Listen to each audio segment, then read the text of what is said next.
The views expressed on Talk Real Solutions, hosted by Tyrone Thompson at talkrealsolutions.com, are the views of Tyrone Thompson and do not reflect the views of talkrealsolutions.com, YouTube, or etc.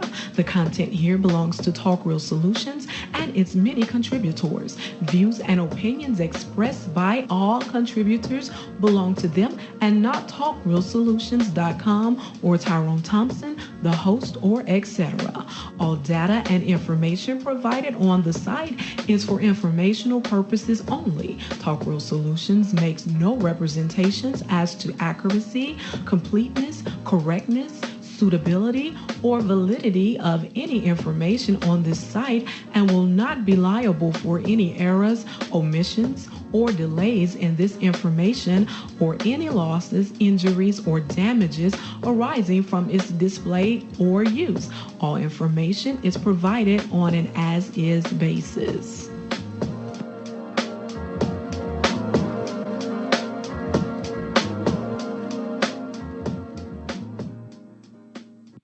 All right.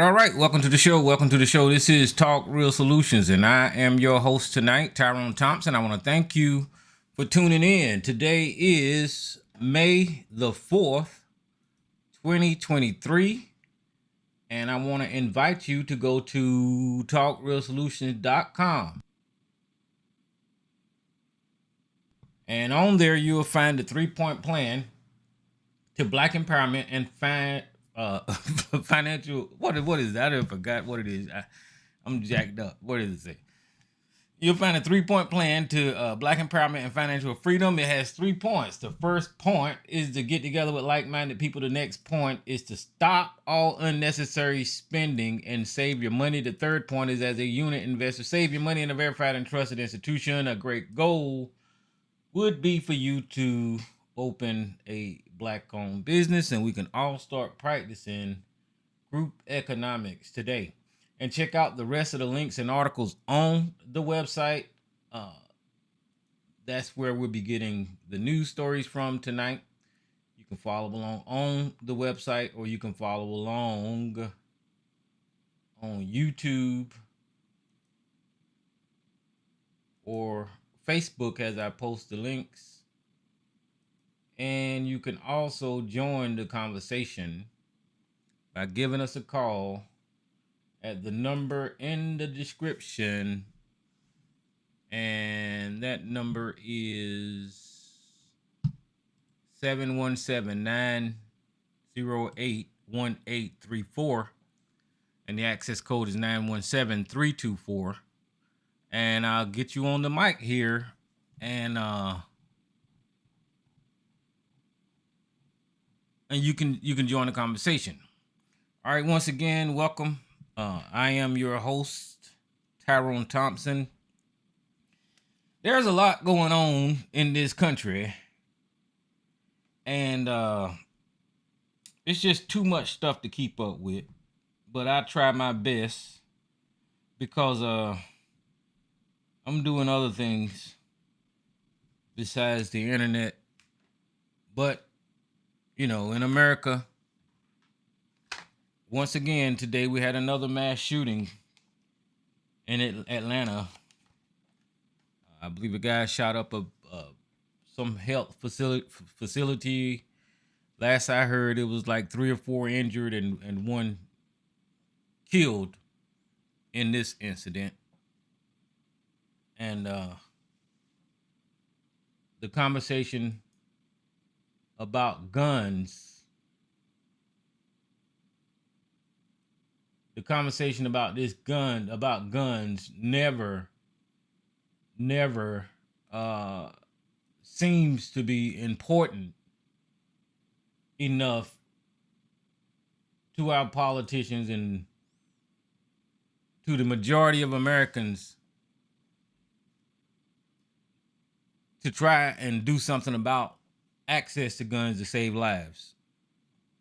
We're living in scary times because as the issue of guns get ignored and more people die at the hands of these mass shooters, it puts each and every one of us life in danger just from living a normal life day to day and not being at the threat of being murdered by some lunatic.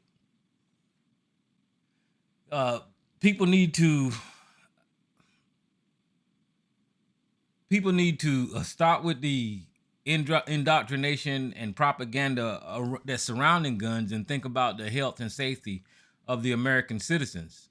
The corporations, the NRA, uh, they've taken control of the narrative when it comes to gun. They misrepresent what the Second Amendment is, and this is how we are in this predicament that we're in.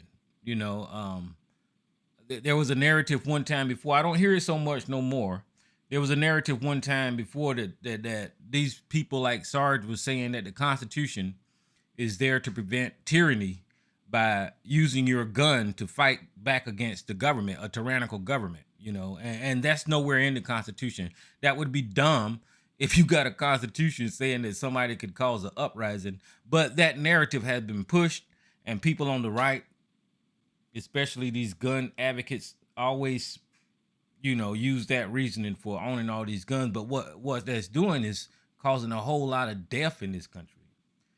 All right. Hey, what's up, MJ? How you doing tonight, sis? Um, but that was a mass shooting today, and it's sad to say that, you know, our politicians and people in this country ain't doing nothing about it.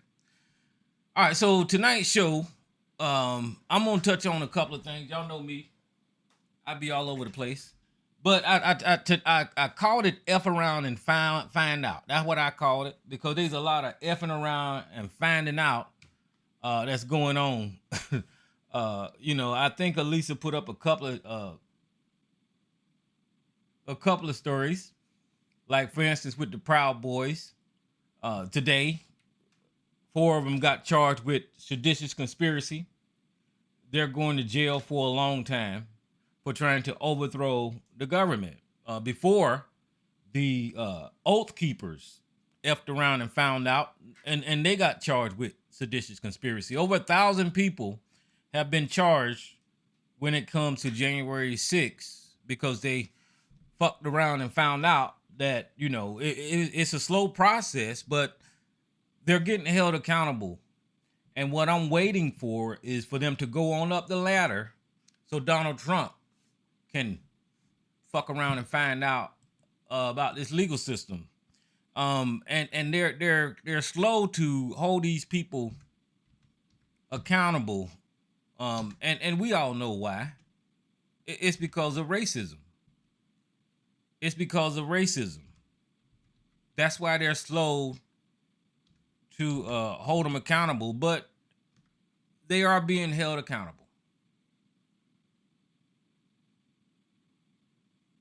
And I don't know if y'all heard about this story, and this is a social media story, but Tasha K has fucked around and found out that Cardi B is not playing with her, because she's coming after that girl's shit.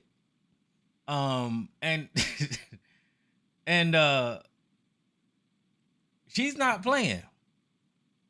You know, it was in the headline that Tasha K, even though they went through their little court ordeal, Tasha K wasn't trying to pay Cardi B any money or anything like that. I guess she was screaming that she was broke. But the latest news is that Cardi B is trying to seize this girl's property.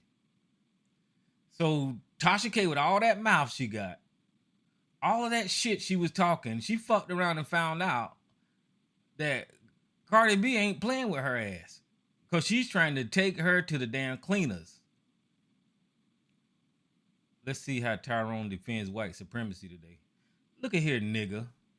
You just mad that Tucker Carlson is standing on the soup line with your dumb ass. You just you and Tucker Carlson out there taking horse pills together. That's why you mad. I mean, shit. I can't help it. The nigga got fired, and you ain't got nobody to look at now. You know, y'all can go out there and take your little horse pills and hate Fauci, screaming at your damn computer screens if you want to, but that's why you mad. But my point is, Tasha K is about the, I don't know how this is going to turn out, but it's interesting to me because that woman built a career off of just gossip,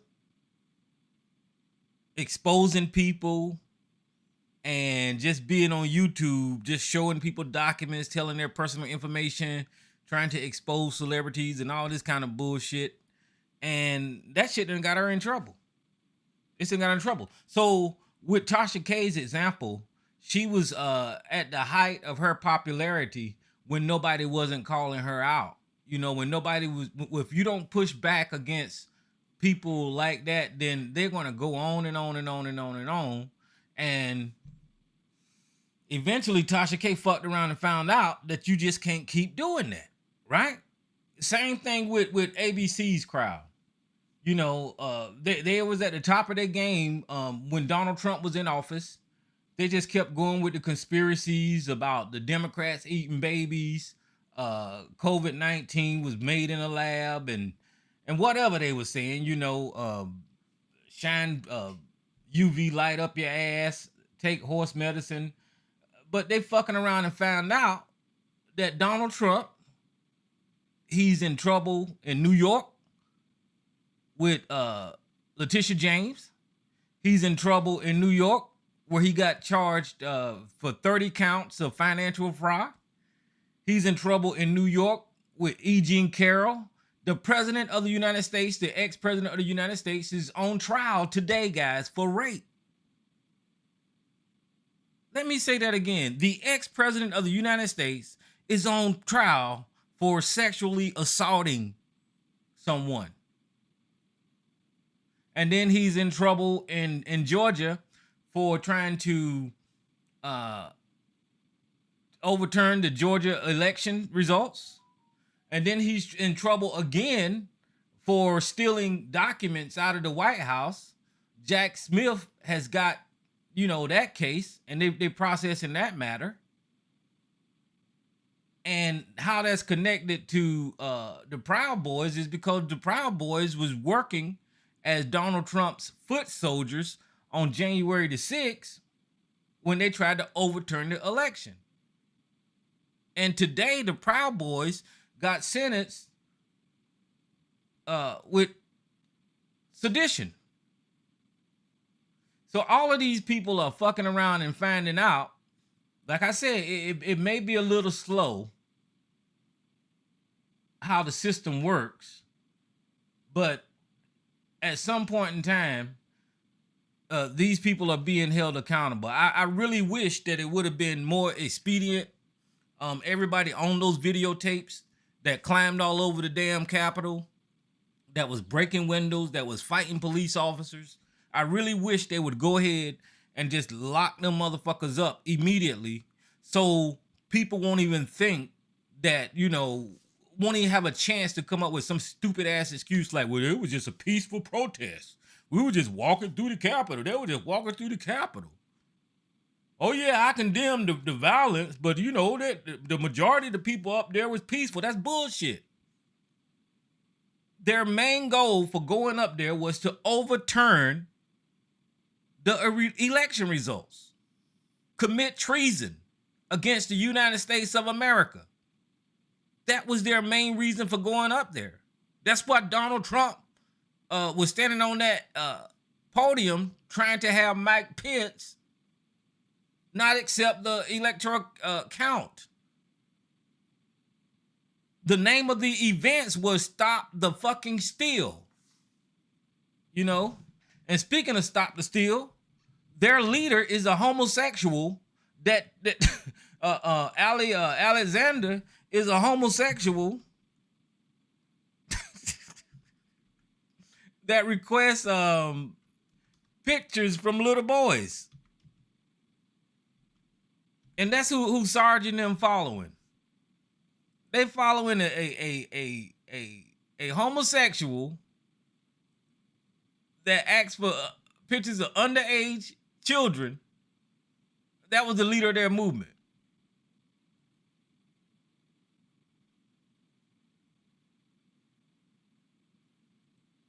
There he is right there. He even looks homosexual. There ain't nothing wrong with homosexuals. Let me say this right here so that people won't think I'm wrong. But the reason that I'm emphasizing homosexuals, because the right is supposed to be so opposed to homosexuals, right? But Ali Alexander, this guy here was the leader of the Stop the Steal movement. And what this article says is over the past month or so, the far right has been embroiled in scandal involving allegations of grooming practices that its loudest voices have claimed are rampant among liberals. So they are hypocrites. They scream that the left is grooming people, but at the same time, they're the actual ones grooming people. According to two accusers who have come forward, the Stop the Steal founder, Ali Alexander, allegedly came on to them when they were teenage boys, asking for nude pictures from a 17-year-old and pressuring a 15-year-old to have sex with him. This is what Alexander did. You're Stop the Steal. You're MAGA. This is who MAGA is. For those of us who don't know, who don't have a mental Rolodex of the movers and shakers of the far right, Alexander is the founder of the campaign to push the conspiracy that Donald Trump was the actual winner of the 2020 election. And he hosted a rally outside the Capitol on January the 6th that fed a subsequent riot. Alexander problems first emerged in March when a fellow far-right activist, Milo Yiannopoulos, which is another homosexual, that's another homosexual, aired an interview on his podcast detailing Alexander's alleged practices and propositioning minors for sex. Yiannopoulos, whose own career was derailed years ago because of an old video purportedly condoning pedophilia, was frustrated that Alexander and the white nationalist Nick Fuentes, who's another, well, I'm gonna call Nick Fuentes incel, because I don't know about his homosexual activity, but he's definitely an incel because he hates women and he don't see no reason for them and all this kind of bullshit. A white nationalist, Nick Fuentes, who booted him from the Kanye West camp. But I'm not going to read all of this. All I'm going to say is because Alexander is a homosexual and Yiannopoulos is a homosexual, that means Sarge is a homosexual and ABC has homosexual tendencies because they following all of these homosexuals. That's all. That's my point, is that you guys are following homosexuals to overthrow the government, and y'all want to put your own rainbow flag in the White House. Now, that wasn't the only scandal that happened from the right. There was this guy named Steven Crowder, which is another right-wing extremist that ABC follows. He had a video. Let me see if I can. Let me see.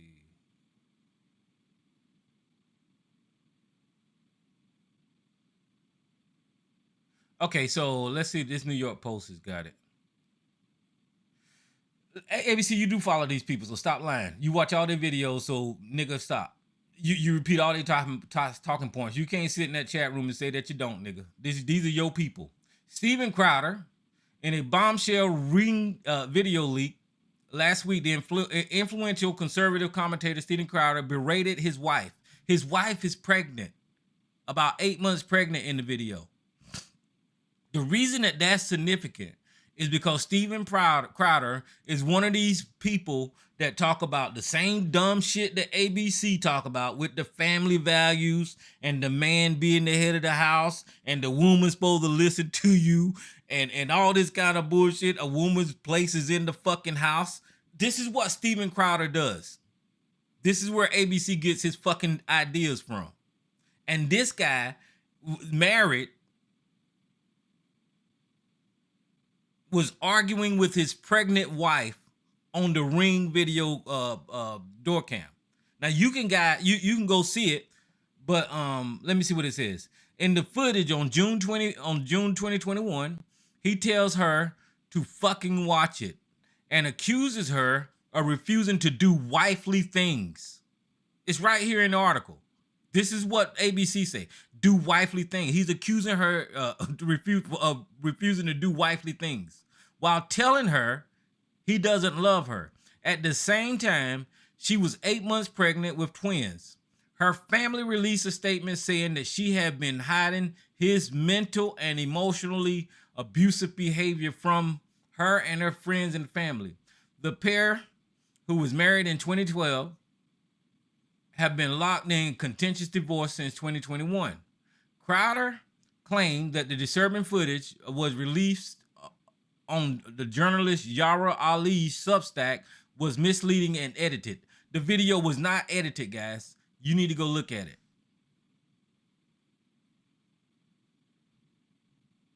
But anyway, here's the video. Snapshots of the video. That's his wife there. That's him sitting on his ass smoking a cigar. That's her again, holding her belly. That's him sitting on his ass smoking a cigar. And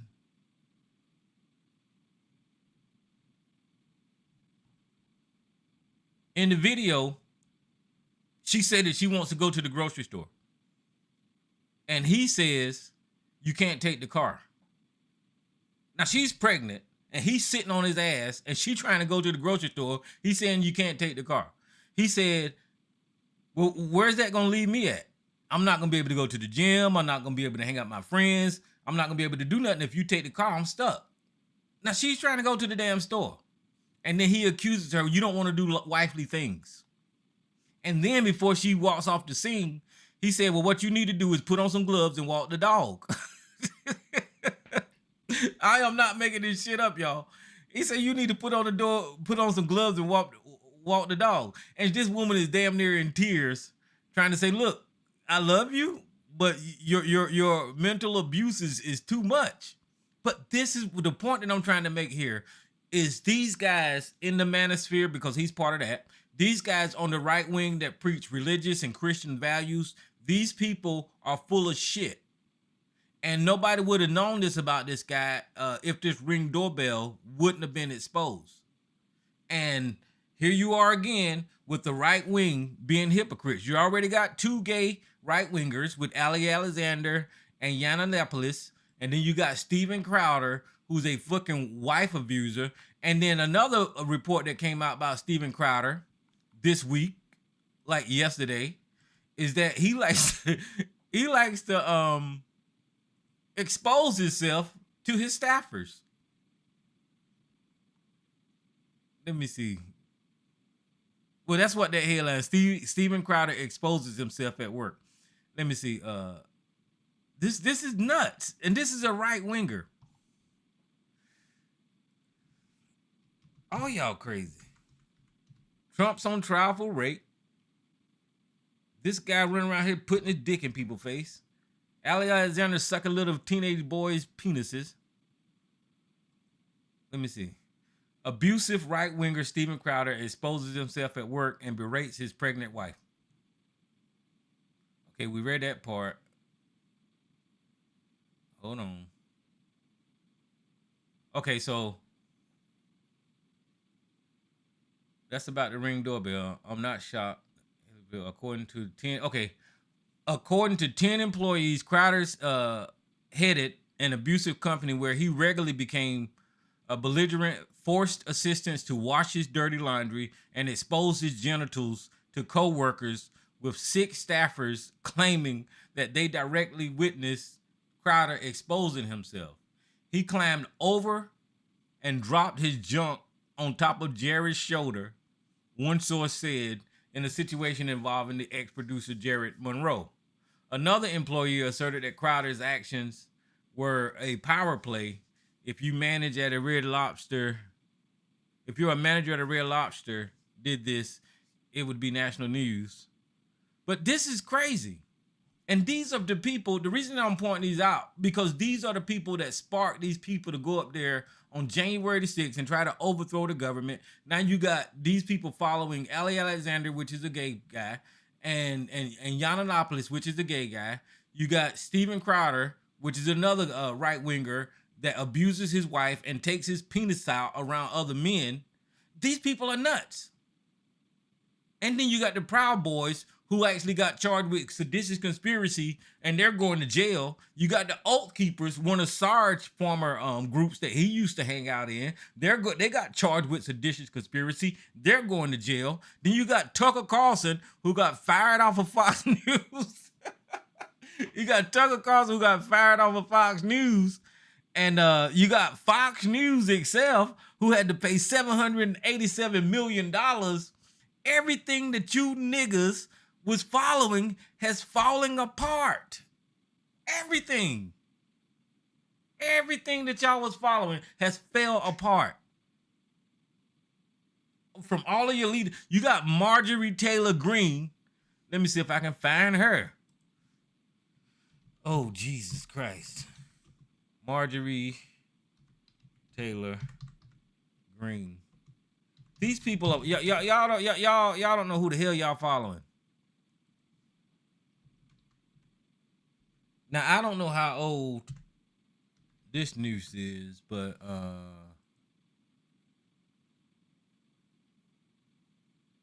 okay, so here's the Toronto Sun. It says Marjorie Taylor Greene is officially divorced after cheating allegations. This is another right winger that espouse Christian values and family values. This crazy woman here cheated on her husband. She must have slept with that seal she's standing by, but she's cheated on her husband and is running around here leading people like Sarge and Fox News and all of these kind of people. This crazy lady here. And Lauren Boebert, let me see if I can find her. Now, I want to be careful when I say this one because I don't want to get in no trouble. Let me see. If I find it in the article, I'll say it. But I don't want to just...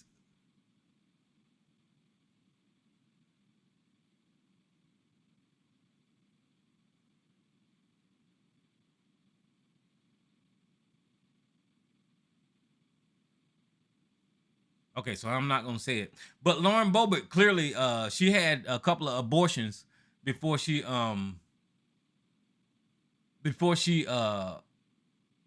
became a senator or whatever, a congressperson. But I'm gonna tell you what I was going to say. Is allegedly, Lauren Boebert was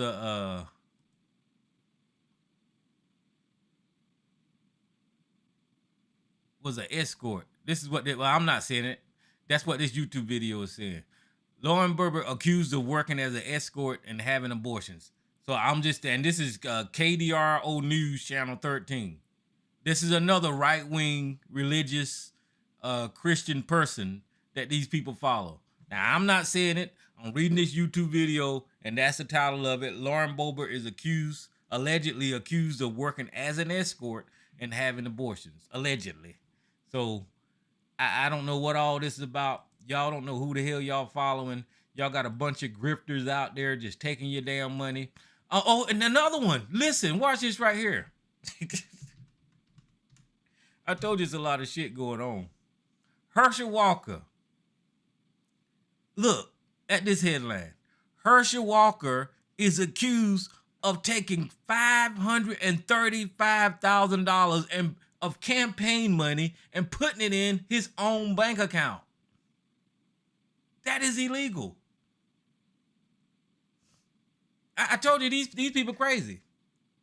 A billionaire gave Herschel Walker $535,200 to Herschel Walker for his Senate campaign, but it went into his personal company instead.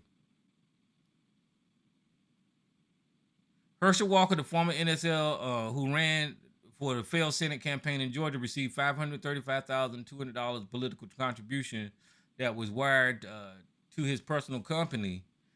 Walker received the sum meant for his 2022 Senate campaign from his friend billionaire Dennis Washington.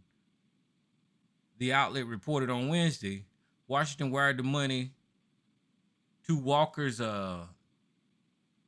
thinking that it was a political contribution, reported the Daily Beast, citing in emails between Washington and staff and Walker's campaign. But the cash was deposited into Herschel to HR Talent, a firm owned by Herschel Walker that was never disclosed on the financial statements. The Daily Beast reported. In 2014, Walker ran a talent show in rural Georgia called Herschel Walker's Raw Talent. Because the $535,000 was sitting in HR Talent, they were legally unable to use, they were legally unusable for Walker's campaign. When Washington staff learned of this, they contacted Walker asking whether the funds couldn't be sent to a super PAC supporting the GOP candidate, the Daily Beast reported. We will need your assistance to get the prior contribution made to HR Talent's account in March corrected. Tim Hewitt, the executive vice president for the Washington company, wrote Walker's campaign in November. According to the Daily Beast, Walker's federal election filing commission showed that he never received the money moved to a super PAC. So here you are again with Herschel Walker stealing money. Everybody was, oh, I hope Herschel Walker win. He's the best candidate for the job and all this kind of the werewolf. You know, this guy. The werewolf guy. He's stealing money. It's all a fucking grift. Now, Herschel Walker, I don't think you're a good politician, but brother, I like you. And I'm telling you, if you don't get them white people back their money, they're going to turn on you really quick. So what you need to do, brother, is you need to find a way to get that $532,000 and put it in the RNC and get these people back their money, because technically, according to the campaign finance laws, they can lock your ass up. Now, you ain't no Donald Trump, and Donald Trump can do whatever he want to do, but you can't keep that money, brother. You need to get it. I think you're a stupid ass candidate, but I don't want to see nothing bad happen to you. So you need to get that money back to them white people and let them do whatever they need to do with it, because they getting ready to come after your ass for that money. But my point is, you got this werewolf, you got Ali Alexander, which is a gay man, you got Yiannopoulos, which is another gay man, you got Steven Crowder, which is a wife abuser, and he likes to put his nuts on people's shoulders, I guess. You got Lauren Boebert, which had 2 abortions and was an escort, allegedly. You got Marjorie Taylor Greene, who divorced her husband. You got, Jesus Christ, I'm running out of damn names. Who else did I say? You got Donald Trump, who's on trial right now for allegedly raping somebody in New York and defamation. And Donald Trump, who's on trial in Georgia for trying to overthrow the Georgia election. Donald Trump, who's on trial for getting investigated for stealing documents.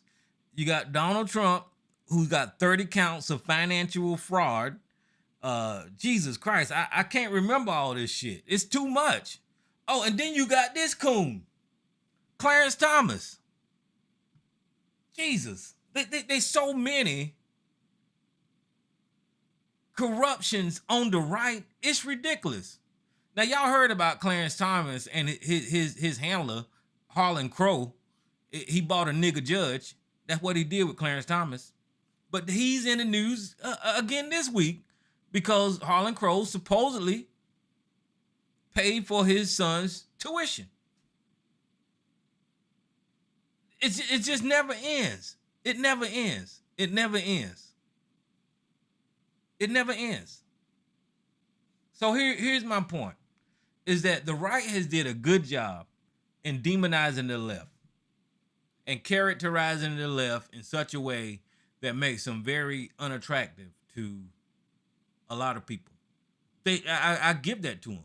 Thanks to people like Fox News, Tucker Carlson, Bill O'Reilly, Sean Hannity, Laura Ingraham. They have the propaganda machine down pat.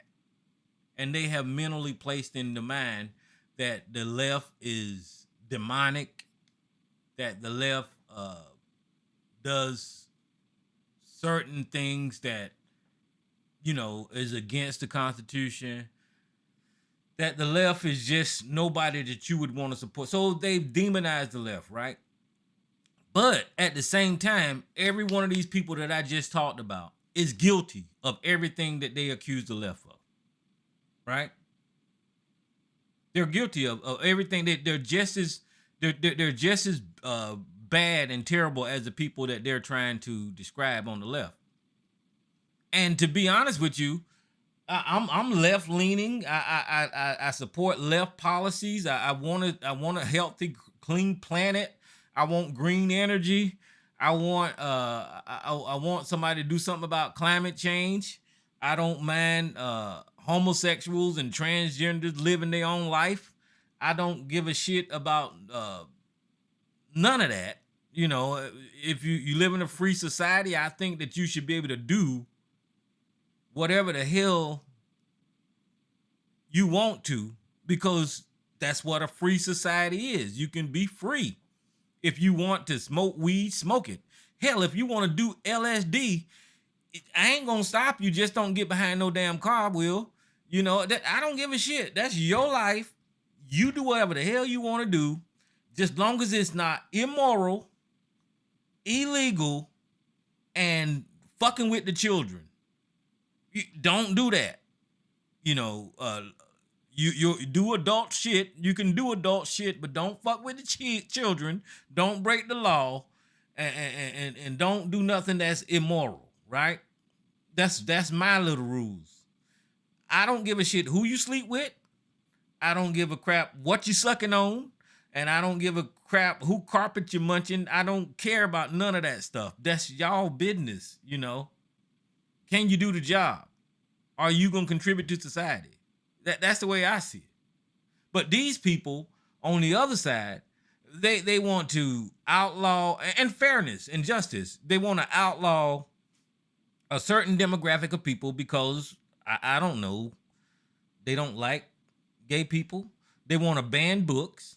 They don't want you to learn about the actual history of this country, which is rooted in racism. That's why you have a coon sitting on the Supreme Court named Clarence Thomas. They don't want you to learn about this country, which is rooted in racism, and they don't want to feel bad about what their ancestors done. That's where they're at. And anybody with half a brain would actually know that every other people in this country, besides the Native Americans, the people that was here first, everybody else is fucking visitors or invaders or bought over here against their will or not on this land originally. This is not a white country originally. That's just not what it is. But because they came over here in the way that they did, using people as property, abusing a whole race of people, they're embarrassed. They don't want you to talk about it. They don't want you to remind them of how destructive and genocidal and murderous they are, right? They don't want you to remind them of that. And for them to protect themselves from being hurt, they're allowing like this level of protection to go into, how can I say it? With them owning guns for their safety. And because they're protecting themselves and them owning guns, they thinking that, one day, because of our history, that we're going to have to defend ourselves. Right? That's why the guns exist in this country. Because of that white Fear. That's why the guns exist in this country. These people got arsenals of weapons in their homes. I was just thinking the other day, I was like, okay, so if you live in a neighborhood that you got white neighbors and for some reason they do want to have a race war, all they got to do is just come to your house and get rid of you. Period. That's it. It's like a sleeper cell. You know, they got so many guns that if everybody did get on the same sheet of music, which I don't think they will because they're too stupid. Look at what happened January the 6th. But if everybody did get on the same sheet of music, it would be like everybody would wake up and then all of a sudden they just go around killing black people. Now, somewhere in the white racist mindset, that idea probably exists. But I can tell you that that fear is not even warranted. There's nobody wanting to do anything to these pieces of shit. People just want to live free. That's it. That's it.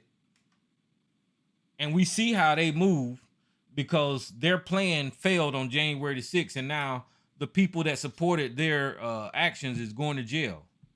Like I said, Sarge's former group that he was in, the Oath Keepers, are charged with seditious conspiracy. The Proud Boys today got charged with seditious conspiracy. Donald Trump has all of these charges against him, including an accusation of rape. Steven Crowder is an idiot who's abused his pregnant wife and puts his nuts on the shoulders of people. And Ali Alexander is a gay man trying to chase down teenage boys and propositioning minors for sex. This is the right wing of America. Lauren Boebert supposedly, allegedly was an escort and had 2 abortions. Marjorie Taylor Greene, she's got a divorce and now she's cheating or got another husband that she broke up a family with that guy's wife, his other family. Tucker Carlson, somewhere sucking on his thumb and taking horse pills with ABC. And Fox News is Fox News is what did Joe Biden say? Fox News is owned by Dominion. It's just all falling apart. The election conspiracies that Sarge has been pushing is bullshit, and that was determined in this trial. That there was no voter fraud, no miscounting of the votes.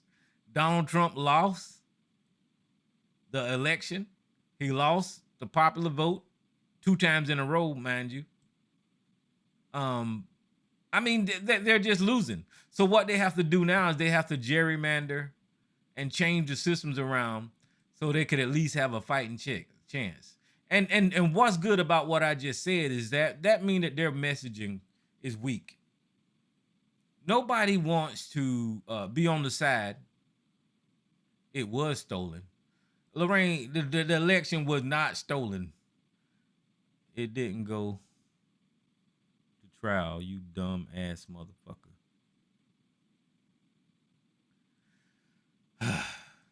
Sarge is an idiot. Sarge is an idiot. Okay. Sarge, if I just accuse a spacecraft of speeding, speed limit 55, and I told the judge that I seen a spaceship going 70 miles an hour, would that go to trial? No, it would not. You know why? Because it's a fucking lie. The reason that shit didn't go to trial, Sarge, is because it's a lie. There is no evidence. There is no proof. All that shit you made up is just like that spaceship I just made up, you dumb son of a bitch. Now, what I'm trying to say to you guys is that everything that the right wing has been pushing came crumbling down on them. It's like a house of cards. Everything. Whatever Fox News was trying to push about the election turned out to be fake. Whatever Tucker Carlson was saying on his show turned out to be fake because he got fired for lying on the show. Right? Everything that they say or argue about was fake because you got the seditious conspiracy charges getting handed out like candy in DC because they tried to overthrow the election.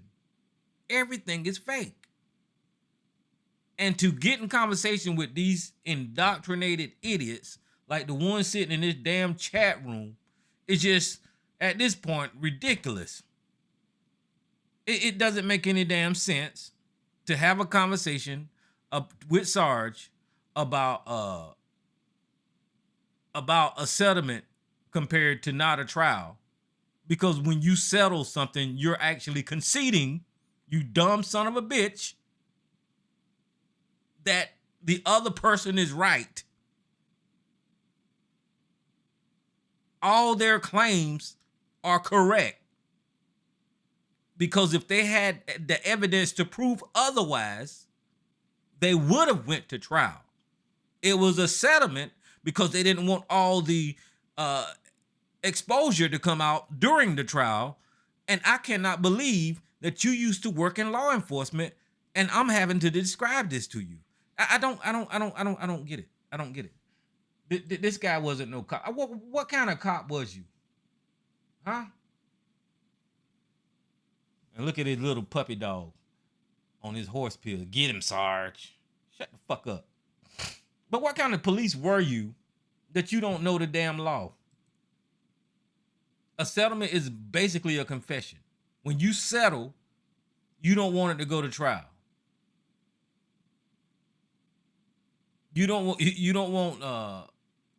it to be disclosed.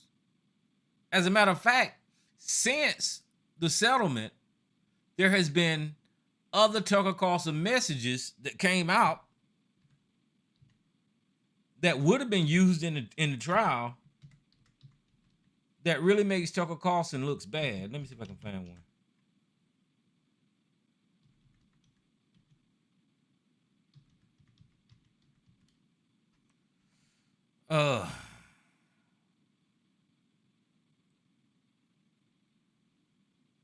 I don't know if you guys are still looking, but it says Tucker Carlson sent a racist text to a producer. It's not how white men fight.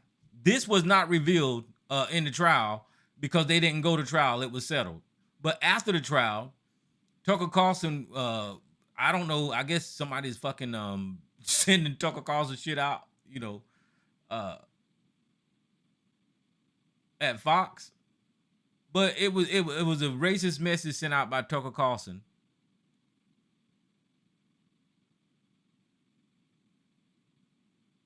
Hold on.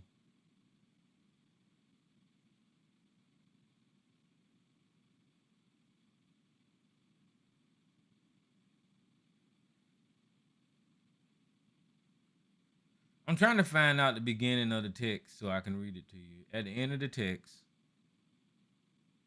Okay, so but the text remained redacted. At the end of the text, Carlson continued that he does not condone violence. And this is what Carlson said. Then somewhere deep in my brain, an alarm went off. This isn't good for me. I'm becoming something I don't want to be. The Antifa creep is a human, much more than I despite or personally know him. Where's the damn text at? I don't want to read all this shit. Oh, here you go. A couple of weeks ago, this is what Carlson said. A couple of weeks ago, I was watching a video of people fighting in the street. Carlson texts a producer, a group of Trump guys surrounded an Antifa kid and started to pound the living shit out of him. It was 3 against 1, at least. Jumping a guy like that is dishonorable. It's not how white men fight. So whenever Tucker Carlson said that, I guess that pissed the damn producers off, and they got fucked up whenever he said it's not how white men fight. Yet suddenly I found myself rooting for the mob against the man, hoping they'd hurt him, kill him. I really wanted him hurt. I really didn't wanted him to hurt the kid. I could taste it. Now this is one of Tucker Carlson's texts that he sent to the producer, and this came out after the trial. This is why they settled, you dumb son of a bitch, is because they didn't want shit like this coming out on Tucker Carlson. And then there was another video that came out where Tucker Carlson called his viewers menopausal. He's talking about your old ass, but I guess he's specifically talking about women when he said postmenopausal. But there was shit like that came out. That's the reason that they settled, Sarge. I don't know. I'm not gonna argue with you about what the fuck happened, but there's other evidence coming out after the trial about what Tucker Carlson and how racist and vile he is, calling people the C word and all that kind of stuff that got him. Oh, I forgot about Herschel Walker, the werewolf, stealing $530,000. You guys are and Sarge, you was in Georgia and you were supporting Herschel Walker, and he funneled $535,000 to his campaign instead of sending it to the election. So now he's in trouble for keeping that money. All of you motherfuckers are corrupt, man. You're corrupt. But anyway, that's what's going on. And then I didn't find out a lot about this mass shooting in Georgia, but it looked like Elisa got a story about that mass shooting. Now this was a black man in Georgia that conducted this mass shooting. And I will tell you just like I would say about any white person, that there are too many goddamn guns in this damn country. And that's why you're seeing all of these fucking mass shootings. And the Republicans are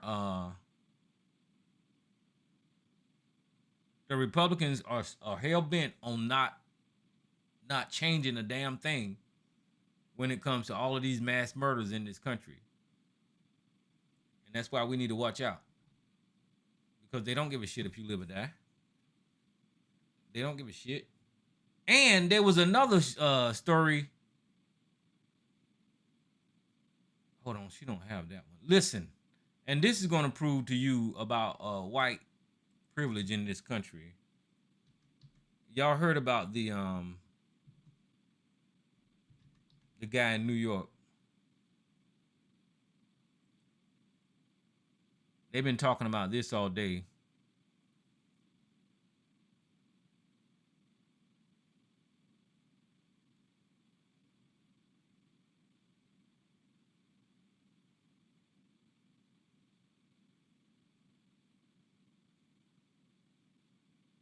I guess his name is Jordan Neely.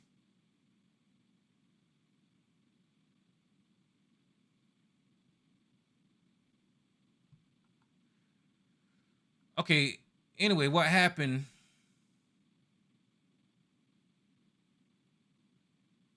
And I don't know the entire story, but there was a homeless man on a subway in New York, and an incident happened where what I'm hearing is the guy was yelling at people, and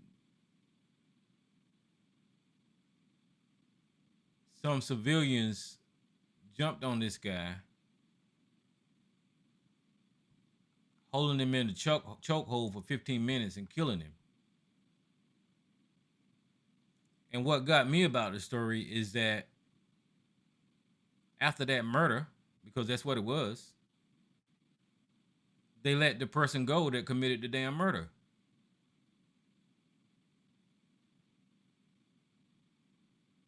Now, you know, if you and I went out there and killed somebody by choking them, that they wouldn't have passed go. We would immediately been handcuffed and sent to jail.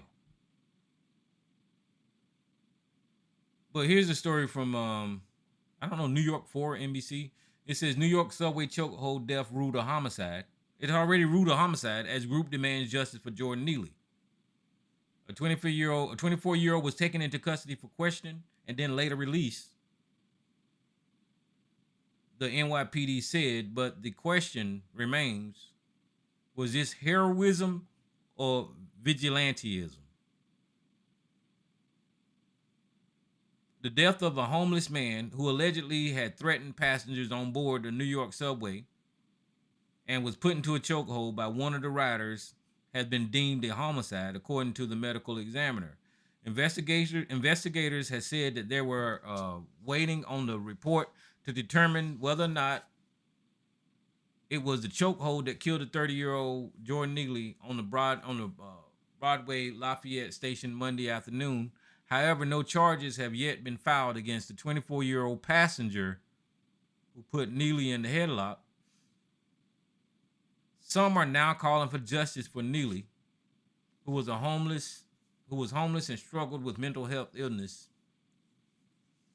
and the person who was initially hailed as a good Samaritan to be arrested. What we are seeing is people deputizing themselves and not having the compassionate approach to mental health and homelessness, said one of the speakers at the rally. Held at the same station where the altercation occurred and where the EMS performed CPR on Neely after a witness said that he was restrained for 15 minutes. The New York PD said it was called to the NoHo station around 2:25 p.m. after the report of a physical fight in the northbound F train. Witnesses and the law enforcement sources said Neely got on the train and started acting very aggressively towards some of the other riders, threatened to harm them. Police said the sources told NBC that Neely told the riders on the train that he wanted food, that he wasn't taking no for an answer, and that he would hurt anyone on the train. The man got on the subway car and began to say somewhat aggressive speech, saying he was hungry and he was thirsty and he didn't care about anything. He didn't care about going to jail. He didn't care about that he gets a big life sentence, said Juan Alberto Valquez, who was in the subway car recording part of what happened afterwards. It doesn't even matter if I died. Valquez said he was scared and believed others on the train were as well. It was then 24-year-old rider came up behind Neely and put him in the chokehold, holding him on the ground. Two other men stood over him and helped subdue him, the video showed. If there was fear for the people who were there where he separated everything, moved from their place, I stayed sitting in my place and a little further away, but obviously those moments, well, one feels fear.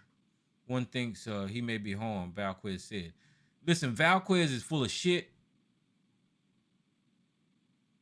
Because, okay, so the man was obviously an asshole at that time because he was obviously screaming and yelling and saying, I'm hungry, right? But whenever Valquez said that because the man was yelling and screaming, saying, I'm hungry, that this other dude, this 24-year-old, walked up behind him and put him in a chokehold, where did he commit any violence at? Are you telling me in a country of free speech that, you know, even though it was probably aggravating that the man was saying, I'm hungry and I don't care if I go to jail and I ain't taking no for an answer, that's the reason that you could kill somebody? And why don't they have the 24-year-old name in the paper? This is a murderer. This is a murderer.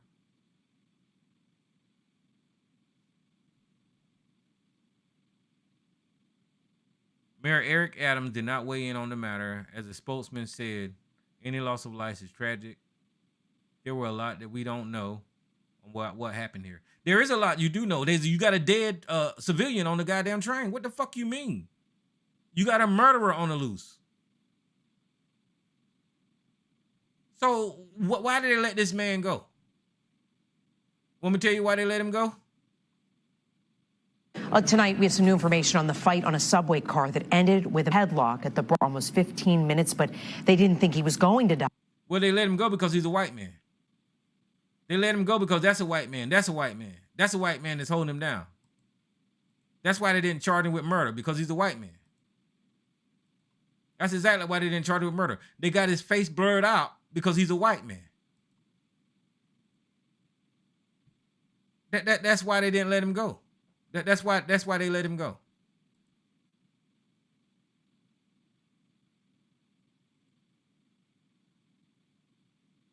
And now they're going to have to, well, there's his face right there, choking that man.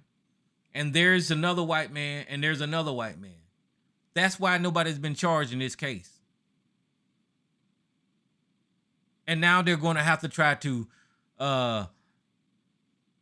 figure out how to explain that it's okay for someone to get on the subway and murder someone and go home.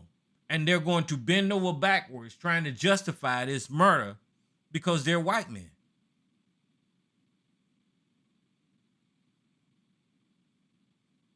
They killed that man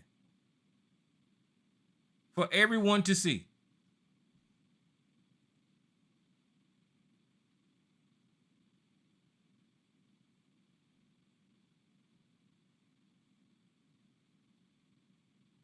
And even if that dude was doing whatever they said in the story, yelling and screaming,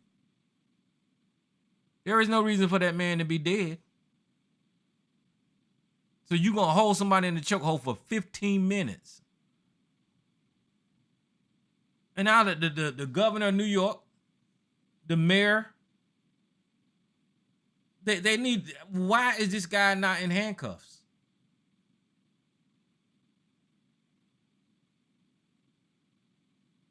Another reason that they probably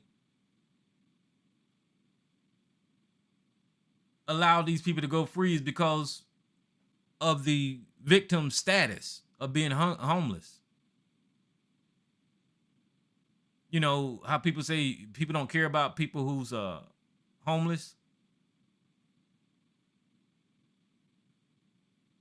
But we do know that they let him go because that's a white man and that's a black man. That white man killed. This is bullshit.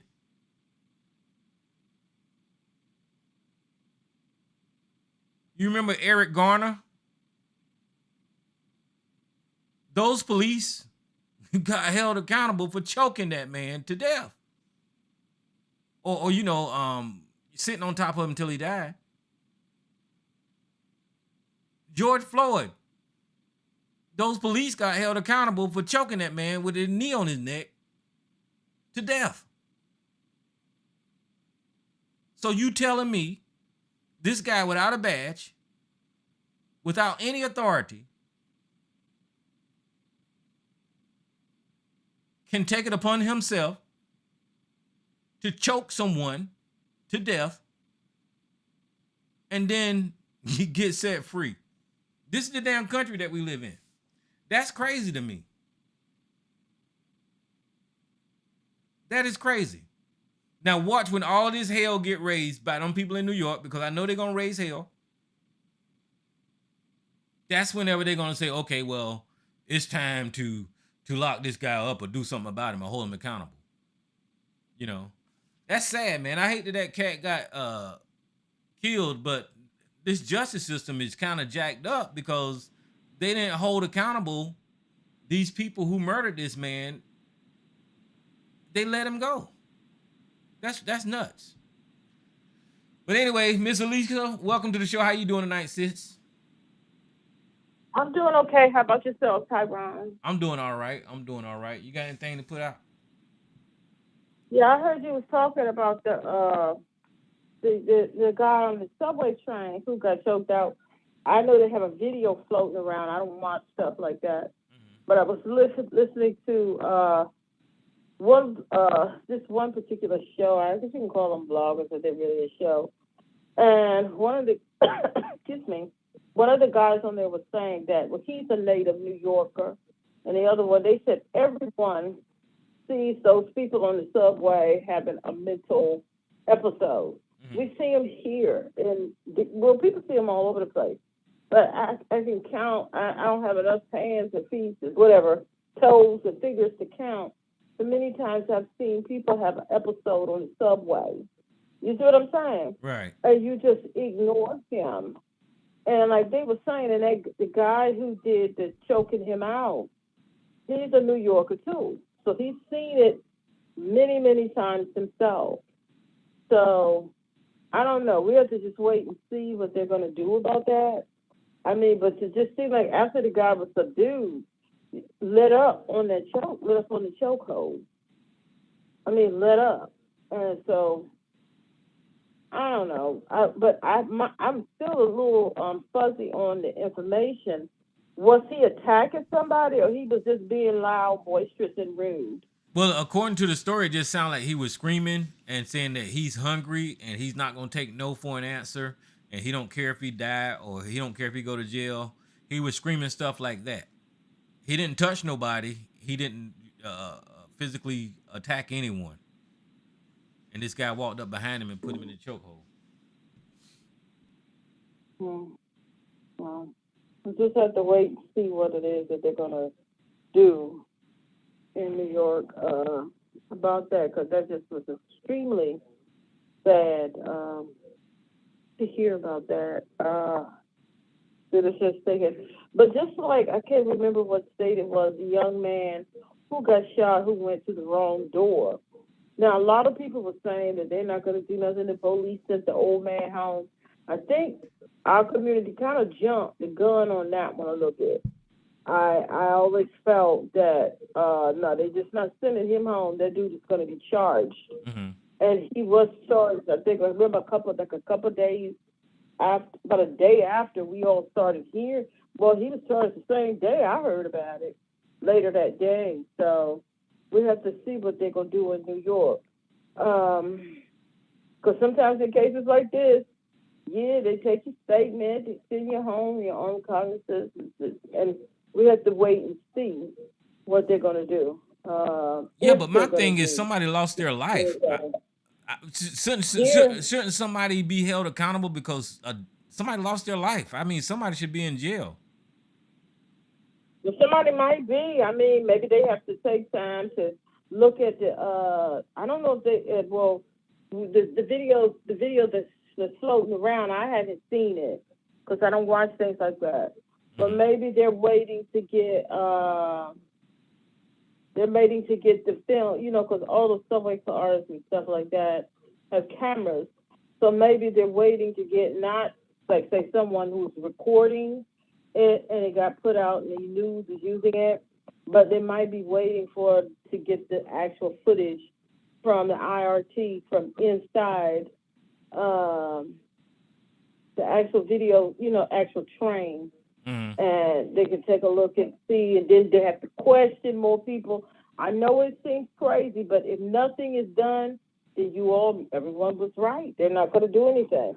So we got to give them at least a couple of days to investigate and let's see what they're going to do. Because they have to look at all the videos. They have to, the actual videos from the train.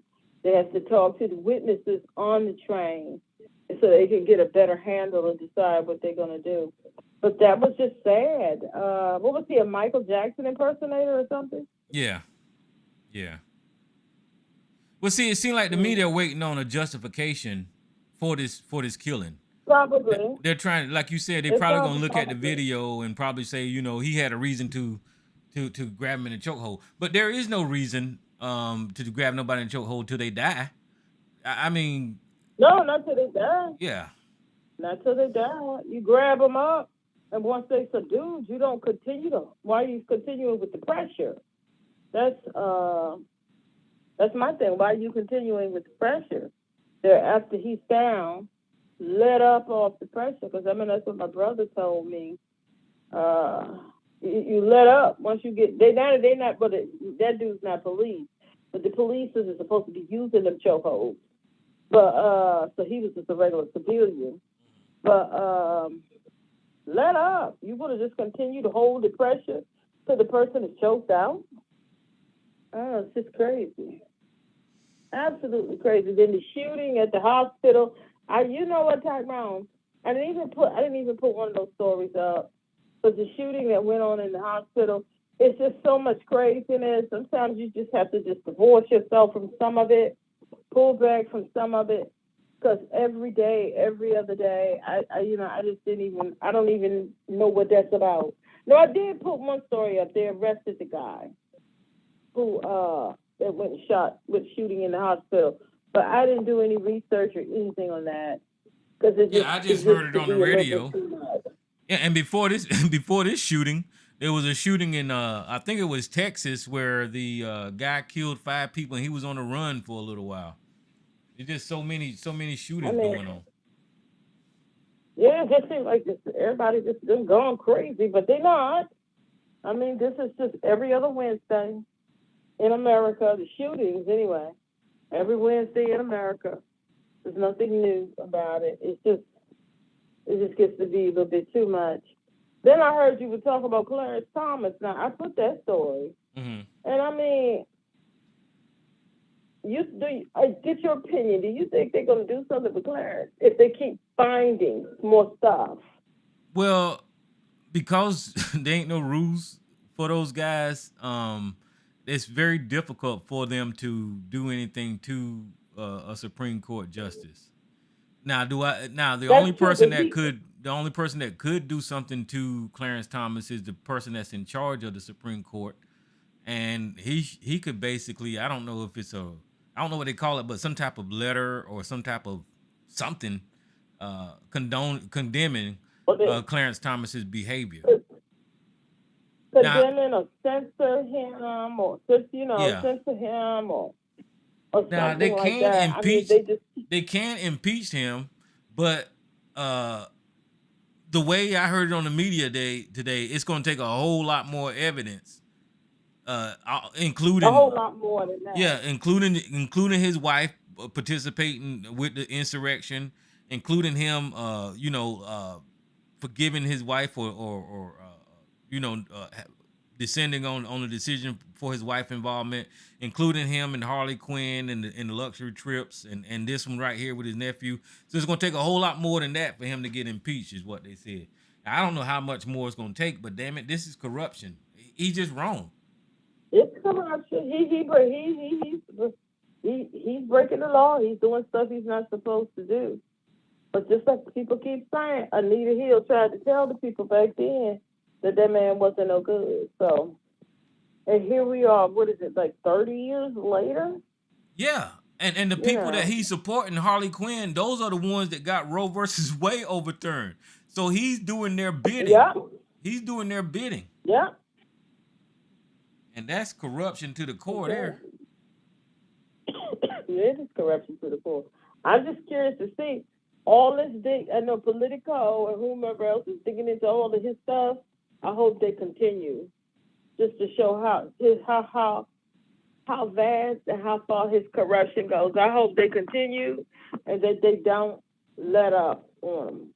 Because, really, it's no telling, excuse me, what all Clarence Thomas has been doing over the years, because he was no good when they appointed him to the bench. Mm-hmm. So it's no telling what all that we probably will never, know about. Well, yeah, I mean, as long as you got, like you said, the reporters with ProPublica and all those people that are able to get access to records and all of that kind of stuff, that's the only way we're going to find out what anybody is up to is like good journalists that go out there and do the research. And Clarence Thomas is never going to confess or say that he's wrong about anything, because that's a lifetime appointment. So I think they really need to look at they really need to look at these seats on the Supreme Court bench, because that means that you can be corrupted. You can be corrupted and actually rule on decisions in this country to support your corruption. So they need to relook at the Supreme Court, because right now it ain't looking good. Yeah, we need term limits on that, and the experts they would have to try to figure out how long the term limits should be. Just like term limits on the presidency, there needs to be term limits on the Senate and the Congress. I mean, they have term limits on governorship, so they need to have. That shouldn't be the only, appointed. That shouldn't be the only just governors. Because I know Virginia, you can't even do back-to-back 4. You could do 2, I'm sorry, you could do one term, and then that's it. Then someone else comes in, and you can run again for a second term, but you can't do two back to back.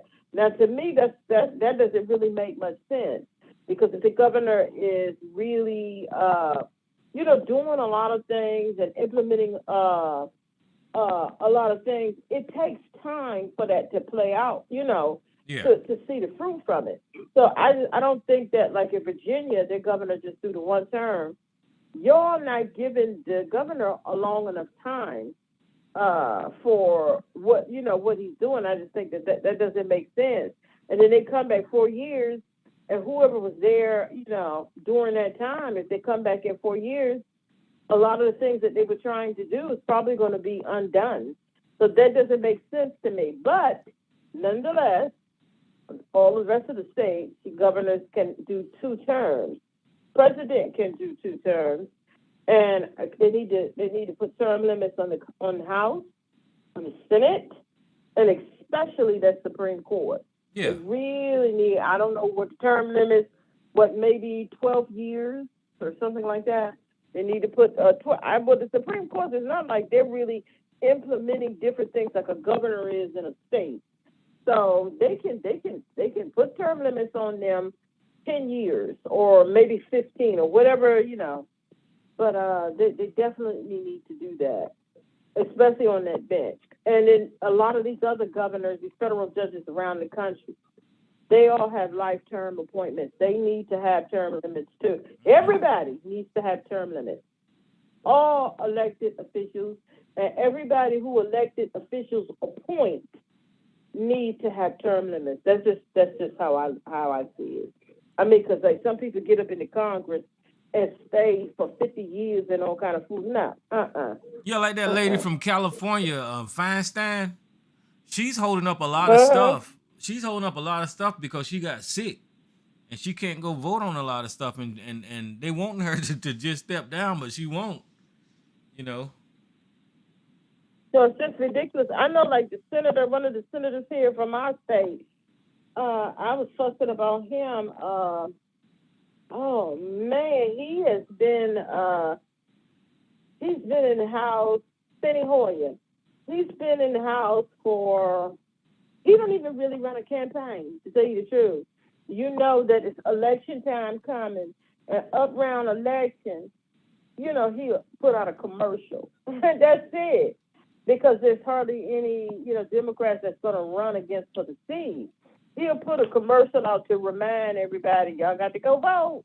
It's like it's a done deal. And I think he's been in, he's the only senator I've known since elementary school. And he was there before I made it to elementary school. He's just been there since, that's the only senator I've ever known. It's Steny Hoyer. And I remember I was fussing about him, it's time to get some fresh blood in it. But then when I thought about it, when they had my mind changed a little bit as far as it relates to Steny Hoyer. Because when we had the insurrection, Steny Hoyer, I think he's like, is he I don't know if he's I have to look to see, because I don't want to get it incorrectly. And I was like, well then, no, maybe he needs to stick around because he's been there so long and he has a lot of power in the, let me see. Steny, I'll tell you, Steny Hoyer. Well, you're looking for his title. I think he's like a ranking member or something. I don't think he's. I don't know if he's I don't think he's a majority whip. Wait a minute. Steny Hoyer, politician. Yeah, he's been representing the 5th Congressional District since 1981. Yeah, and he's 83. He is. He's something like he's like the ranking of the majority whip or somebody. He's like number 2 behind. I think he was like number 2 behind Nancy. You see what I'm saying? Yeah. So he got a lot of power. He got a lot of power up there. And after he's the majority leader. That's what it is. The majority leader. Yeah. And then if the Republicans take over, that he'll be the minority leader. So I was like, 83, okay. But then I was like, Steny Hoyer, he still seems to be pretty sharp. And he has a lot of power, so he could get things done. And during when the insurrection was going on, he was able to make some maneuvers and moves, between Maryland and Virginia when, nothing was really getting done. You see what I'm saying? Right. So sometimes you need people there with with some power, and he just happens to be representing our little old state. So certain things need to get done. He has the power to do it. So I said, well, then I'm gonna pull back off Steny. But Steny is 83 years old. He seems to be sharp, and I can't talk because I vote for him every, when it comes, whenever the election rolls around, I do, because there's no one else, there's no one else, it's just him. So even if you don't vote for him, he gonna win, because nobody's gonna vote for the Republican. So, but that was the only reason I said, well, I'll pull back off him. But we had gotten rid of one of our congressmen, I would say about maybe 8 years ago. He's a black dude, and he lived in my neighborhood. I used to see him all the time, and he was doing nothing. He had been there forever, collecting a check, and he wasn't doing anything. And then a little young whippersnapper had came up and was, and she was a woman who came up and said she was going to do this. It was Congressman Wynn. And she was saying, I'm going to do this, and I'm going to fight for the people, and I'm going to this and this and that. And I'll be damned. She won that seat because the people they went out and voted for her, and she won that seat. And I was shocked that because Wynn wasn't doing anything. He was just collecting a check. And whenever he was a nice man, he's nice, but he was so collecting a check and so not doing anything that he needed new suits. You could tell he was wearing old suits all the time. It's like, okay, you're a congressman. You need new suits. He was very nice. He's nice. I see him all the time, talk to him all the time. And I was glad that he lost his seat. But the woman who took his seat went up there and got right in with the rest of the people doing nothing. And she had did some backhanded deals, they said, when the casinos was coming. And right when the next time came for the people to vote, they got rid of her. They got rid of her quick, fast, and in a hurry. And I was very proud to see that the people was paying attention. They got rid of Wynn, who had been there, who was a placeholder. And she came in there doing all this talk, and they saw how she did that casino thing. They had a closed door meeting when the casinos was trying to come. The people did not want the casinos to come, but every people were saying that they're gonna come. You tell them this is what we want you to do. This is what we want. We want this. We want that. You all will cover the roads and the traffic and the this and the that and the van boom. This is what we want. And they held a closed door meeting and told them to come on anyway, and the people didn't get what they want. And then when people found out that she was part of that meeting, she was gone. She was gone the next go round. She was doing the same thing that the rest of them was doing. Yeah, they voted her out. Yeah, they voted her out. She was gone. She served but one term. When they found out that she was part of that, one of the ones, because the casinos, they had contacted them and they had a closed door hearing. And then the next thing we heard that it was settled. They was coming. And then they tried to say, well, the people, you all don't understand. The casino's going to do this. The casinos are going to bring jobs. They're going to do this. People said it wasn't that the people didn't want them to come. They can come all they want. But they're going to make billions. So this is what we want. And there's something wrong because, just like in Washington, D.C., the Washington football team, their stadium is built in Maryland, in our county. And when they were talking about building the stadium, leaving from D.C. and building the stadium in Maryland, the people were like, okay, they can do that, but this is what we want. And I remember I went to a couple of those meetings just to see. They had all the people to come out and talk. This is what we want. If you're going to build that stadium that's going to bring traffic from all over Virginia, further out in Maryland, Delaware, and stuff, this is what we want. And everything that they said they wanted in those meetings, they wanted a state-of-the-art gym and fitness center. They wanted them to take care of the roads that was going up near the stadium. They wanted this, they wanted that. They wanted money given to the schools for all kind of stuff. And they gave it all to them. That's how you do things. That's how you do things. So they got rid of her because when they held their closed door meeting, it's so the people, we're not going to get what we want. Y'all can come, but this is what we want. And that's how people are supposed to deal with politicians, deal when it comes. That's how politics works. It's okay, but it's okay if these people want to come in like Amazon. Yeah. Amazon is all up and through the DMV. They wanted to build. We have I think quite a few in the state. Those hubs where they have all their stuff. So like if we order something from Amazon, we can get it the same day. So they got I think 3 hubs, and they want to build another one in Virginia. And they want to build another one not too far from where I am, a huge one. And those communities back there, but them houses, them people got money back there where they want to put that. And there was the traffic from the trucks and the this and that. We don't know. We want that here. But you can put it here, but this is what we want. This is what we want.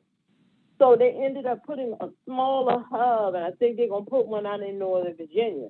But that's what you got to tell the people. This is what we want. We want y'all to do this. We want y'all to build up this big wall, and we want y'all to do this, that, flip, that, boom. We want this over here. We want that over. That's what you do. Because some people are coming in to make big bucks, so you get what you want for your community.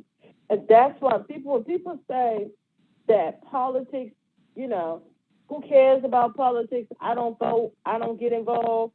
I don't this. I don't that. You're crazy. You have to get involved in things like that. You have to for yourself and for your community. And I just don't understand people who don't get involved in anything. They just close their own eyes and they accept what they're given, and then whatever they're given, and then they fuss about it. Well, you didn't take part when they was having those neighborhood meetings for the people to come and talk. Nobody went. So you had a handful of people who decided for everybody, especially on that local level politics. That stuff is very important. But I can go on and on and on. I go to all. Well, no, I agree with you. The whole system need to be revamped. I agree. The whole system need to be redone, and thanks to Donald Trump, he just polarized everybody and made everybody just go further and further apart. But whenever you were saying Virginia got these short terms, I kind of think that it's that way because Democrats and Republicans used to kind of work together. But like you saying, if it was a Democrat or Republican in office, the next one's supposed to take up the mantle and help do good for the state. But now things are so polarized that if you got a Democrat one year and then you get another Republican the next year, they're gonna try to undo each other's policies, which is not helpful whatsoever. Exactly. Yeah. And that's exactly what's going on in Virginia. And the only reason that we're paying attention because it's hooked up next to us. Mm-hmm. Whatever goes on in Northern Virginia affects D.C. and Maryland. And the governor that they had, I kind of liked him. He had some fumbles with some stupid stuff that he did back in the day. But he was a pretty good governor. He did a good job. And so he had that one term. And then the Democrat that was running for the seat, he had been governor. Was he governor before? I can't think of his name. But he lost because Trump had polarized the whole state so bad that the people in Southern Virginia, they overruled the people over in Northern Virginia, and they vote this guy in, and you got the book ban, and it's just a mess over there. And he's undoing a lot of the things, a lot of the good things that was done. And the Democratic governor that they had, he brought them through that COVID. He did a good job. And then this Republican come in talking about book banning and some of these counties and stuff with these white folks and stuff. Some of the things they talking about doing, and they talking about suppressing the vote in certain one of the southern counties and things like that. And we're going to do this. It just overturned everything. So 4 years, as I looked at it, I said 4 years, not the way politics works now, not with everything being so polarized now. Mm-hmm. That 4 years, he done just undid all that. Oh yeah. Undid it all. And I don't understand. I'm really shocked. You know, it's kind of like whiplash for me. I don't understand how Donald Trump could so quickly just take over this whole party and have them thinking this way. It was just fast. It was fast, wasn't it? He served a one term. I see if he was a two-termer up in there. It was just one term. And Tyrone, he had him even before he won. Mm-hmm. And they was on his. It was lock, stock, and barrel with him. After it was fast, it was quick. But he threw out so many dog whistles until he had them. And I was just surprised at the amount of black people, that was see Trump, But he had them. It was fast. You're absolutely right. It was fast. Yeah, and like I was saying earlier, this guy is on trial for defamation and rape in New York right now. And then he's got all of these other legal things going on. I don't see how he's still popular in that party with all these criminal charges. I don't know. And you know what? Speaking about the civil case for the rape for the alleged rape that happened in New York. Mm-hmm. Now it would say it's alleged, but I read some of the transcripts of some people who they went over the transcripts because I wanted to hear what all was said. I wish cameras could have been in there, but anyway. And when they went over the woman's testimony, I read it over several times, and then I watched a online video, a news video, and they had read out the transcripts as well. And the way how she described what happened, because I see a lot of MAGA people saying that this woman just came out, they're just trying to do the pile. No, this woman had been coming after him, and her thing had got put on hold again after he won the election. So she didn't just come up out the blue with this. This has been around for a while. But after listening to the transcripts of her testimony, and back when it happened, that's one thing that you have to have in your favor. Because I forgot when they said that happened, but some time ago, that she did tell people back then when it happened, and they testified.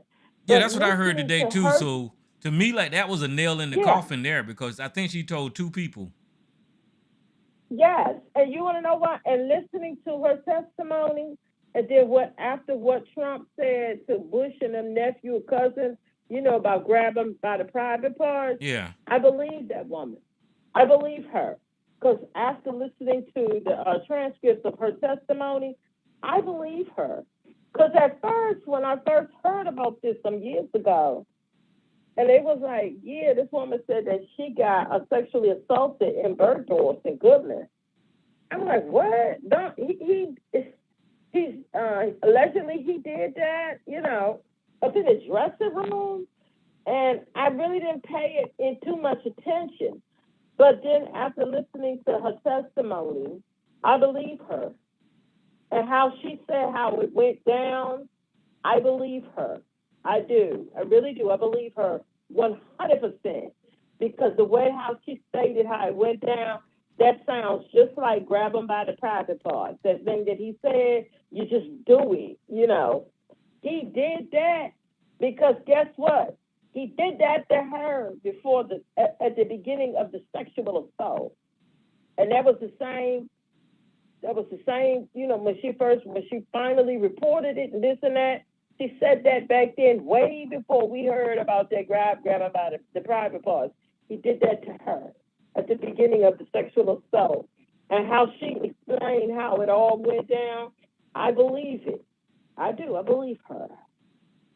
Now, but it's a civil case.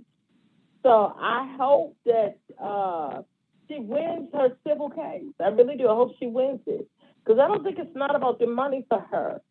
So I hope she wins her civil case because I've been really following this. So fingers crossed she wins a civil case because I believe her. I believe that woman is telling the truth. I really do. Well, yeah, I mean, you got her, but then you got over 18 other women that has accused them of the same Yes, thing. So you can't tell me all of same these thing. 18 women coordinated with each other just to accuse one man of something. There's something wrong with the man.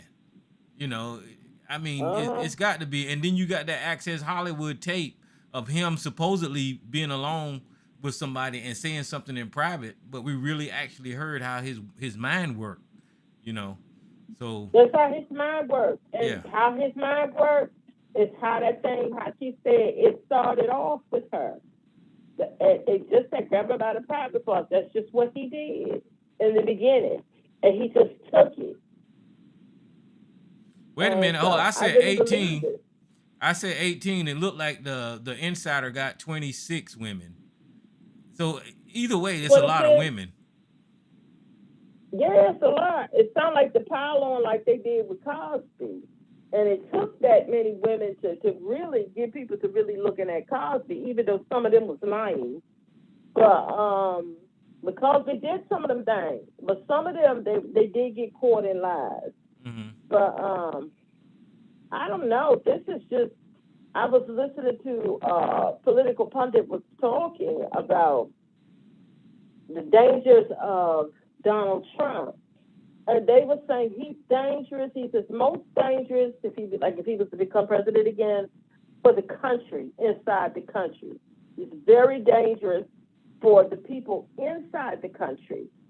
But he's also dangerous as far as the country as a whole for the rest of the world observing and seeing and dealing with you see what I'm saying, other nations, dealing with the United States. And he's dangerous on that end too. The fact that we would elect, such a dingbat piece of filth as that, our standing in the world really went down the entire time that he was president. And just think, if he was to get back into office, child, we'd be like mud. And he will probably do anything and say anything. Did you hear that speech he put up of what he's going to do to the colleges? I think it's the universities, not the state, like messing with their certain things. If they try to teach certain things, he wants to get rid of a lot of the educators. And did you hear that? Yeah, I heard him. And I'm like, the world is going crazy. Well, let me see And who who this put that let speech me see who this together? caller is. Who's on the line? Hello, everybody. It's Gigi. Hey, what's Hey, up, Miss Gigi? Lee. Hi, Tyra. CJ. Life is good. Can I talk now or should I wait? You good? Go ahead. Oh, well, there's so many stories. I'm trying to remember them. When it comes to the homeless guy on the train,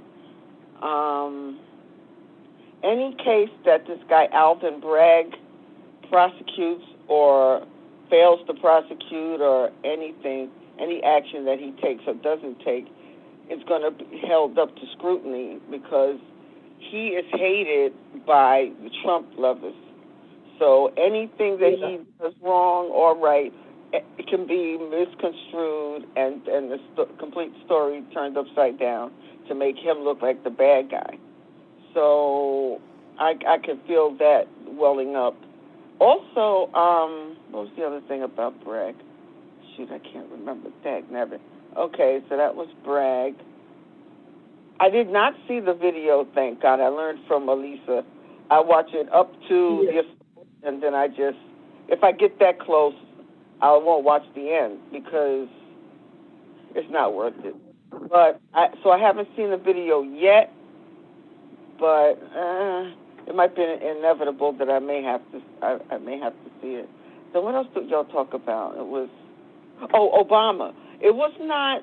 I don't believe the Trump followers were ignited so quickly. I think that they suffered through Obama's first term and second term, and they were already riled up and fermenting, so that by the time Trump got in there, they just could not control themselves as far as all the hatred and vitriol that they shared, and the literal fact that it was stated that by I don't know if it was Congress or senators that they were not going to work with him on anything, and they were going to undo everything that Obama had put forth. I can't remember what else happened, but I think that's it. Thank you. Well, let me ask you something, That's Gigi. an excellent point. Yeah, that was a good point. But let me ask you something. You ride the subway in New York? I have. Now, have you For ever 8? seen anybody on there just that was in the demeanor that we're describing, that they're yelling at people and screaming and all that kind of stuff? Usually, I didn't even want to talk about it because I figured people would get mad at me, but usually there are entertainers who are usually black men, young men, and I am scared shitless. And other people on the train are scared shitless because they really do get up. It's not like they just dancing nicely and you give them money or you don't.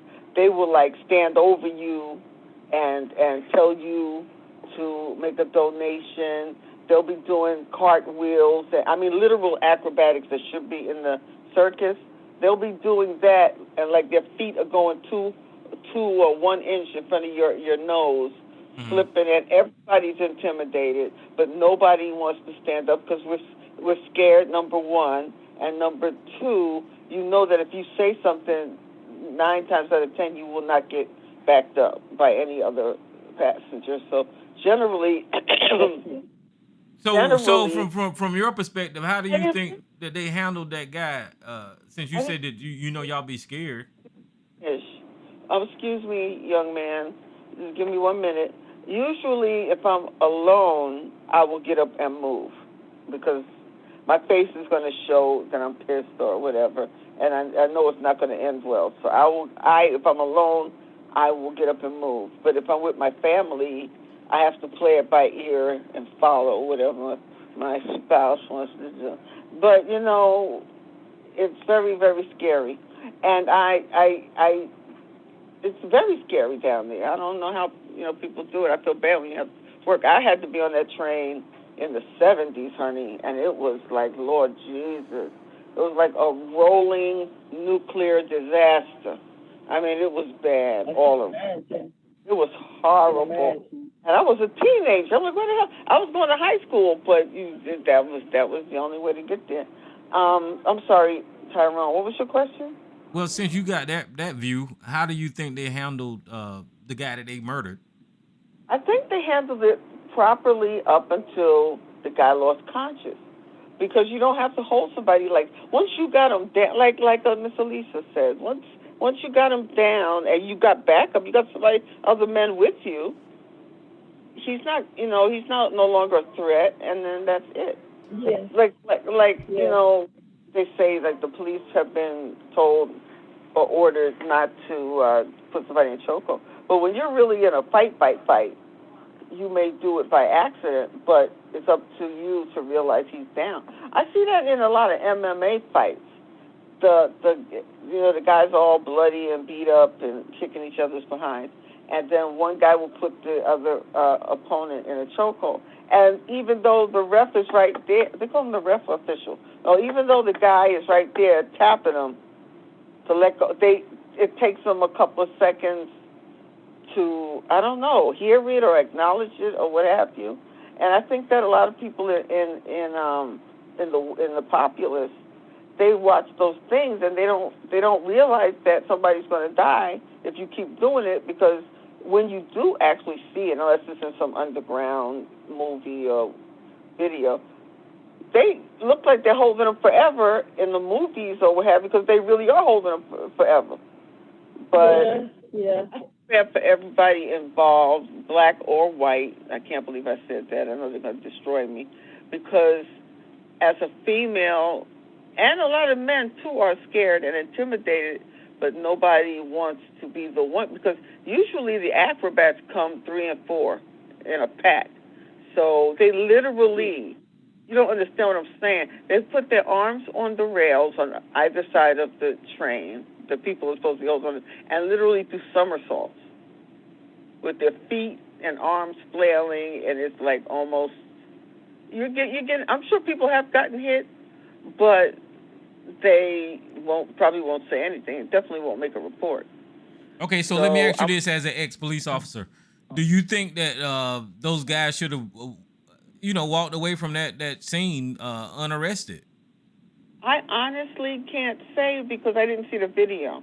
And you said 15 minutes. Was that correct? Yeah, he choked him for 15 minutes. Then I think he should have been locked up. I don't think his intent was to kill the guy, but then again, you still got to take responsibility for your actions. That's true. And unfortunately, Gigi, go ahead. I want to ask you something when you finish. Unfortunately, the people finish, Gigi. Yeah. Unfortunately, the people that helped him, which is like the biggest complaint about crime in New York, has always been when I was being attacked, nobody helped me. So in this particular case, the two people, I guess they were white guys who went to help the Marine. Now they are liable for being accessories to murder. But here's my thing, right? I'm sorry, Lisa. Go ahead. No, I was just going to say. I would like to say I'm on any. Go ahead. I'm sorry. So go ahead. No, I was just going to say, I've been on the trains in New York quite a bit, and it can get really crazy. Now, I know our subway here, it's not nowhere near nothing like the kind of stuff, the foolishness that go on in New York. But we have our share of foolishness too. And I think that people have become kind of sort of like maybe back when I was in high school age, people would, they might would stand up, leave the young lady alone, like when my mom got robbed, getting off that she was helped and this and that. But I have been, and it's gotten worse. I mean, the people's acting like New Yorkers here, because I saw this man got attacked, on the subway, and he got hit. He kind of brought the white dude, he kind of brought that on himself, and he was bleeding, and his head fell right by my shoe. And I did just like everybody, got up and went the other way. And so I understand what you're saying. When stuff break out or people doing the most, it is very scary. And people usually don't do anything. And it's gotten like that here now, too. When somebody act up on the train, people don't nobody say nothing. They just move and look the other way. And I know Tyrone down in the South, y'all not used to that, are you? Oh, no. I sure ain't. Nope. And I know that the guys are scared, too. The guys on the train are scared, too, but I don't think that they would admit it. They'll try to laugh it off or, whatever, but it's very intimidating. Let me see who this other caller is. Whose line did I open? What's going on? What's up, Jay? Hey, Jay. Hey, how y'all? Well, the way Gigi is saying it, Jay New York, that guy deserved to die, and them people was in the right for choking him to death. That's what Gigi just said. Well, you know what? the thing is, if without it's hurt what happened. It's sad when you hear the guy's story or whatever. But this is the thing, without getting emotional about it and looking at it like just like analyzing it, right? So I would just say, first off, it's a tricky situation, right? Number one, I say the two mistakes I think that on their behalf, on these guys that, if you want to say wanted to be hero, vigilante, or whatever, right? Again, without looking at emotion, two things that I would say technically that was kind of off is that, all right, the man is yelling and screaming, so naturally you're gonna be on guard, right? And some people are jumpy, so that's one thing. But the thing is that if the man didn't put his hands on you, then that's an issue. Another thing is, the other issue was, okay, he put him in a headlock, but he put him in a headlock for 15 minutes. You're stopping his air passage for that long. That's a problem. And then looking at, again, you have disturbed people. I've seen it so many times in the train. You're in the train, people yelling, all type of shit. You kind of get used to it, but you always on guard, And really they could yell and scream all they want as long as they don't physically put their hands on you. And I think that's where it kind of gets tricky in a sense. And yes, there are erratic people, but you can't jump on everybody that's screaming and yelling and crazy. You don't know if they're going to do something or not. But it's just like a lot of these cases, and maybe you could say, Gigi, I've seen in the 48 where the guy claims, I thought he had a gun or he was going to shoot me. He said he was going to shoot me. So I reacted and I shot him. And then they end up being guilty because they didn't necessarily see the gun, and just saying or screaming that, even threatening doesn't necessarily justify you doing being the first physical person. So again, whether he was screaming or not is a messed up situation because again, people are jumpy. Yes, some people gonna react different, and but the two things that I think that was really off was again, them reacting or the guy reacting, jumping on him or putting him in a headlock when he didn't touch. The guy didn't physically touch him as much as he was screaming and threatening, and then having him in a headlock for 15 minutes. That's not good. Well, so, that's the problem. I think the main problem. Well, the being a vigilante is against the law. That it just is. There is no place in America where you can take the law into your own hands. So because it resulted in that guy's death, only thing I heard that he was screaming and probably being getting on people's nerves and all that kind of stuff. But you still can't be a vigilante because we got free speech in this country. Right. I don't know if he touched anybody or anything like that, but these guys killed this guy, and I don't think that those people should have walked away from that scene free without being held accountable. Now, the guy might have been being an asshole and screaming and, like Gigi said, getting too close to people and all that kind of stuff, but that don't mean he should have died, Right. Well, that's why I say that 15 minutes of a headlock was, but you know what you're doing at that point. Like 15 minutes, even a minute. You could put somebody out in seconds. We did that when we were small. We used to put each other in a headlock and knock each other out and drop. Actually, I did that on my honeymoon. That's never mind. You did that to somebody, Gigi. There you go. I told you don't be getting violent. That was my husband. Right, I'm gonna leave that alone. I had to do what I had to do, but also, I didn't realize it was on the platform. Right. I thought it was on the train car where you get up and. I did too. I thought it was on the train too. But it was on the train, wasn't it? I thought maybe I don't know how New York trains look. It looked like it was on the train to me. Nah, well, whether it was on a platform or not, the thing is, for me, a minute, you could kill somebody in a minute because what happens is that circulation that's going from the brain all over the body cuts. We know that, and you could faint. The longer that person is knocked out, they can get brain damage. Right, because there's no there's no blood going to the brain. We know that. I know that as a young kid. You know what I'm saying? So to have them like that locked for 15 minutes, it's over. I mean, I don't know. No, it looked like it was on the train. There's seats and everything. Yeah, I think it did. Because the screenshot that I saw, it looked like they was inside the car. Oh, okay. I don't know. It's just. But either way, I don't think the police should have let those people go, and that's what's bothering me.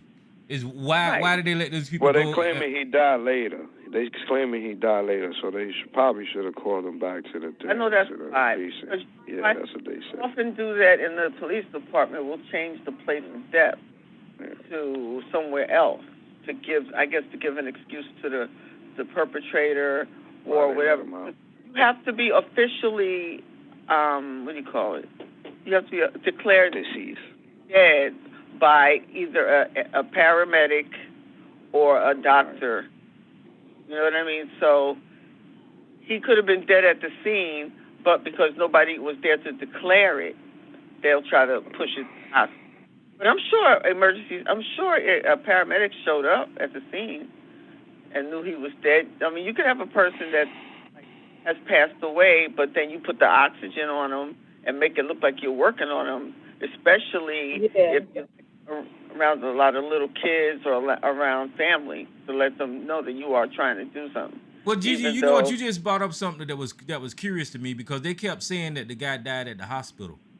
And I mean, that's what I'm saying. Why would they do that?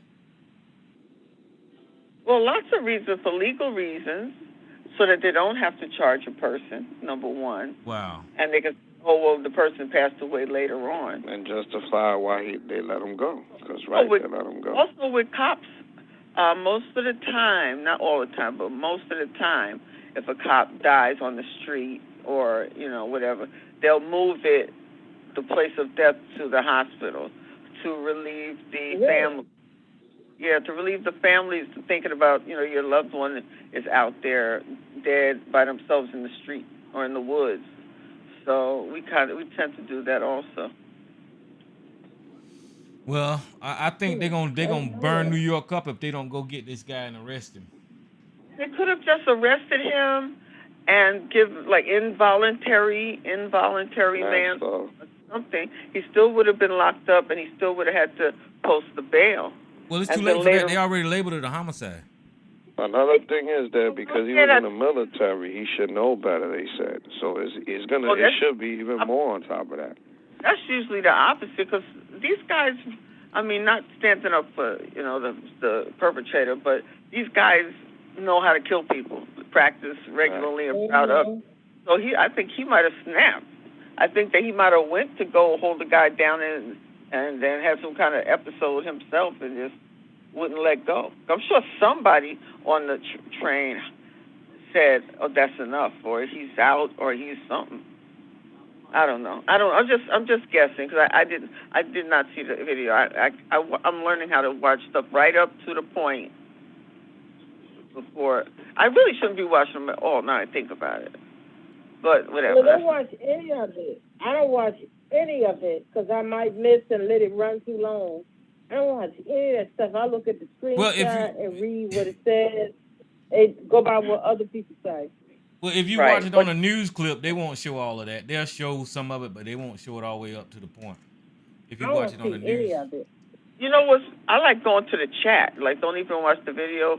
Go to the chat, because you pretty much have a good idea what's going on. But I hate to say, I mean, the trains are the trains. I can't say nothing good about them, except that if you have to go someplace far away, the train is the fastest way to get there.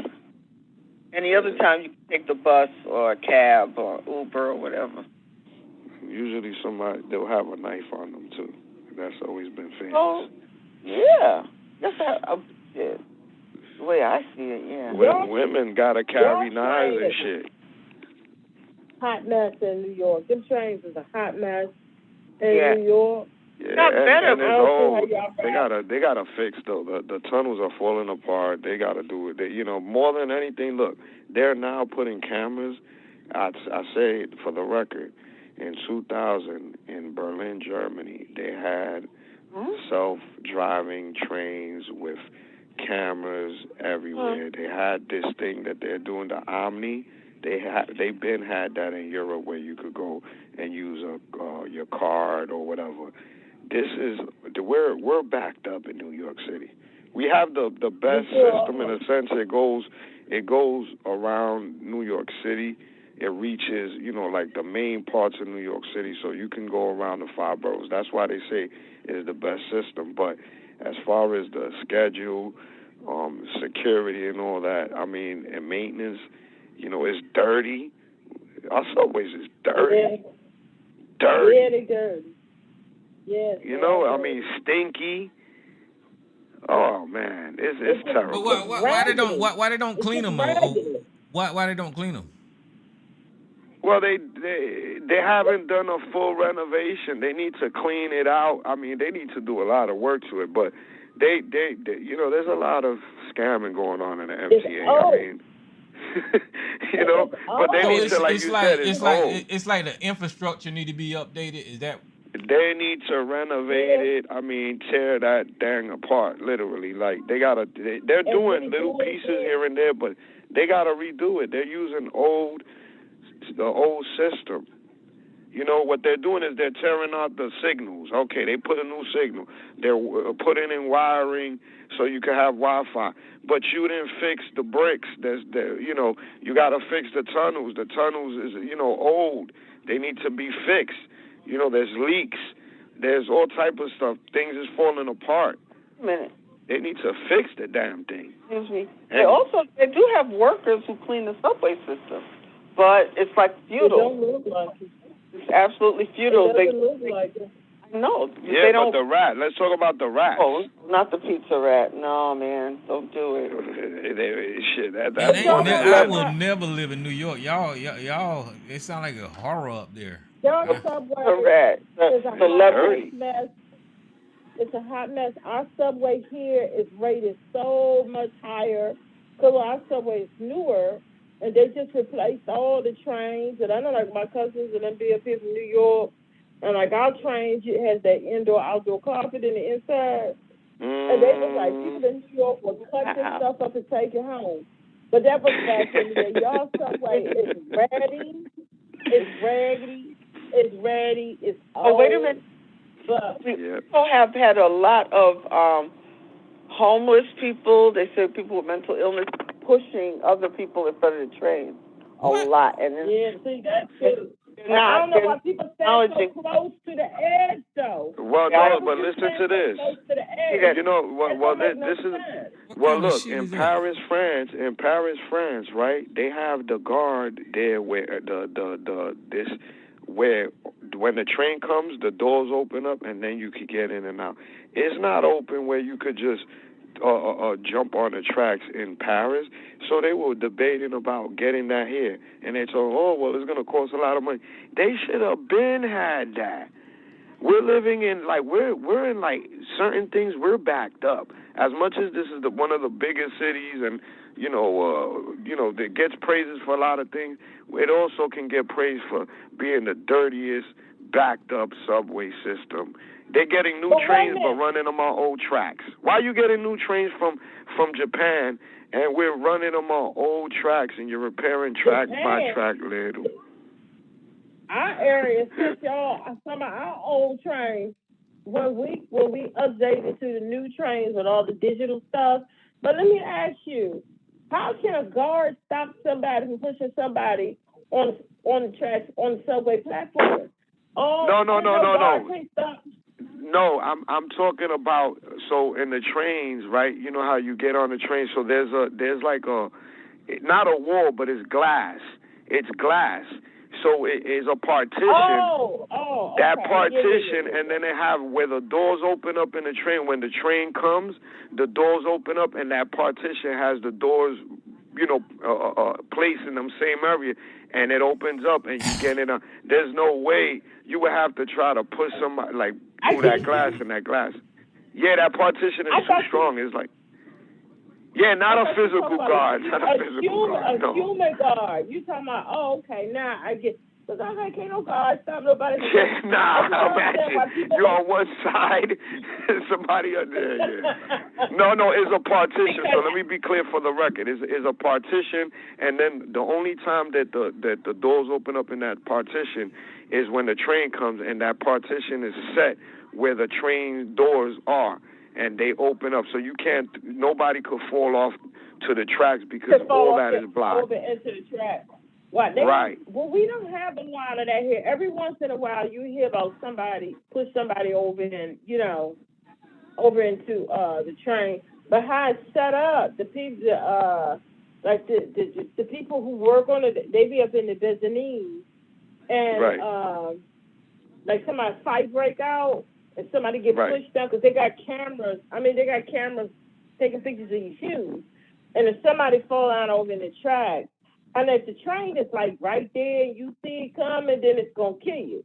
But if the lights is just blinking, and that means that the train is coming, the people up in the vicinity will see it, and they will radio into the drivers that somebody has fell over. But every once in a while, because somebody got killed. Somebody fell over in the tracks last week here. I think the person had a medical episode. Why he was so close to the edge is beyond me, and I feeling well. And he fell over in there. He got the train hit him, and he got killed. That's always been a fear of mine. I stay in the middle. I do not go near the ends when their lights start blinking, just in case, because it'd be crazy. People walking around down up and they're talking to themselves. And in New York, I mean, the platforms like here, like rush hour and stuff like that, and certain stops in town, the platforms be packed with people. And in New York, every stop, it seems like it's packed. And I just don't see people standing that close to the edge like that when that train is coming. That it's never made sense to me. It never makes sense to me. I hate riding the subway, but sometimes it's a necessary evil. Right. Yeah, get you. Yeah, they. So here, like you said, it's over there. It doesn't happen, and people don't fall as often, but it's happening too much here. And then you got 8 million people. I don't know how many, 2 or 3 million that ride it every day, or 4. I'm not sure, but there's a lot of people on here, and so in that bunch of 2, 3 million. Well, people, I mean, if you got that many people, they ain't got no time to clean it up. No, they do have time to clean it up, man. The thing is that they're not investing in the right places. Again, so they made some improvements in the last year or two, but a lot of these stations, look, you can't get on a train if you're handicapped and in a wheelchair.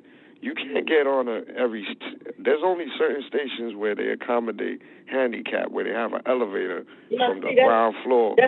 That's a problem. That is a problem. You see what I'm saying? Imagine a handicapped person right now that's, you know what I mean? Every train station. That's ridiculous. We have elevators in every station here. And to say that New York, they haven't come up to, I mean. Yeah. With lawsuits. Trains are scary. When they started suing them. After lawsuits, look at after law. They wasn't even going to do it. Today, get lawsuits. See what I'm saying? This is a sickness here. And the women with baby strollers. But they have to go through right. Right. That's right. Yeah. Do they run 24/7? Do the trains run 24/7? Yeah. Yes. Oh, so y'all trains run 24/7? Our trains cut off, I think, at 1, and then it start back up, I think, like 4:35, something like that. I don't know. But they do cut off for a little while for them to, go over the tracks and clean the cars and whatever it is. But y'all subway's 24/7. Well, if they run 24/7, how they got time to clean it? At midnight, things slow down, Tyrone. So, you have the people that work the graveyard shifts because they it's the city. But when it goes to the, excuse me, Chair, when it goes to the last stop on the line, that's when they clean it up. Or they say they clean it up. But there's some really good videos about the workers, the cleaning people, because they got stories. I guess they got a union so they can talk. But also, they're more security than the cops, because at least at the last stop there's going to be cleaners there in case you have an emergency. Because we used to have our train start off at 12 a.m. and start back up at 5 a.m. So they have that nice little gap for the people who work at night overnight to do stuff. Them New York trains are scary. I don't see how y'all do it. Well, they have videos of the cleaners getting assaulted, threatened, beat up. I mean, for telling homeless people to get off the train so that they can clean it. So it's really a nightmare. So the homeless people just take up camp on a car? Hell yeah. It's their condominium. Wow. This country got And a I homeless saw problem. some guy was taking a bath. My cousin works down there in Times Square, and he took videos. And this dude had like it was like this portable tub, and he was taking a bath on the platform. Well, he was doing that to go viral. But I'm gonna tell you what I tell you what. Like a bit much. No, but I'm gonna tell you people that have done some crazy stuff. Like somebody brought a sofa bed on there, and they were transporting it. I'm like, why? You can't afford to get a cab. Okay, they brought a sofa bed onto the damn subway. So you got some real bizarre stuff that happens. Yeah, y'all got. And that wasn't for no viral moment. That wasn't for viral. They were transporting a physical, sofa bed somewhere. Yeah, y'all ain't gonna never have to worry about Tyrone being in New York. Y'all got some crazy people out there. Yeah, y'all do. Y'all are transit police, right? Huh? You said y'all have transit police, right? Yeah, it's NYPD made that because we had all transit and then they merged and then. So it's all one thing now. Yeah, but they have them assigned. So those that were transit or went for transit back then, they merged, but they're assigned to the trains. See, that's why so much stuff go on because they need their own separate. Like here, the buses and the subway, we have Metro Police, and they patrol with the subway stations and the bus stop. Anything to do with Metro, the buses and the trains. And right. I guess it seems to work out, but I mean, they merged all of yours as one thing, and they probably cut some of the manpower. Am I right or wrong? That I don't know. That's probably Gigi's field. Gigi? I missed the question. What was? When the transit police merged with NYPD and they became all one, did they get rid of some of the manpower? No. They kept all the same people? Yeah. Oh, okay. I think the way they got them assigned is just that's the problem. When they and again especially this generation of cops, a lot of them they be on their damn phone. They're on Instagram, they're on Facebook, they're looking at things that they shouldn't be looking at during work hours. Mm-hmm. Let's be real. Okay, so when a crime is happening, they got to sign out, and then they got to get to work. It's like, come on, man. You sitting in the car, or you doing something you're not supposed to be doing. Not all, but a portion of them. But let me ask you, someone has a medical emergency, about how quick is the response time? I mean, or do you get a response? And is there a button you can push on the train to alert the conductor that there's a medical emergency? Yeah, you have like a pull emergency, in every cart of the train, so you could stop the train, or where it'll alert, and from there, I think that's where really the conductor and the driver of the train is the ones that are going to make anything happen fast, unless you're lucky enough to have, somebody on the train that's law enforcement or, in the medical field. Because they got a call, and then they got to pop up. So you're waiting on them. But luckily, like I said, that you the first responder there will probably be the conductor or the driver. Well, paramedics usually get there first, and the fire department, and the fire department. I know my. Go ahead. Go ahead. No, because my girlfriend some years back, she was like 34, she had a medical emergency on the train, and because she had been sick, suffered from different things like that, and when she fell out, from what we were told from her father, that there were people on the train that ran to her rescue. I don't know if they would do that in New York, but they ran to her and they pressed the button and they radioed in for. She died. She was dead before the paramedics and Metro Police and everything got there. But they did. They from what we were told, the people, because their father spoke with some of the people, who were on the train, and they ran to her aid very fast, and they said that the driver stopped the train, and they had the people come in, and they was working on the train and working on her taking off, but she died. She was dead on the train, but they were doing their best.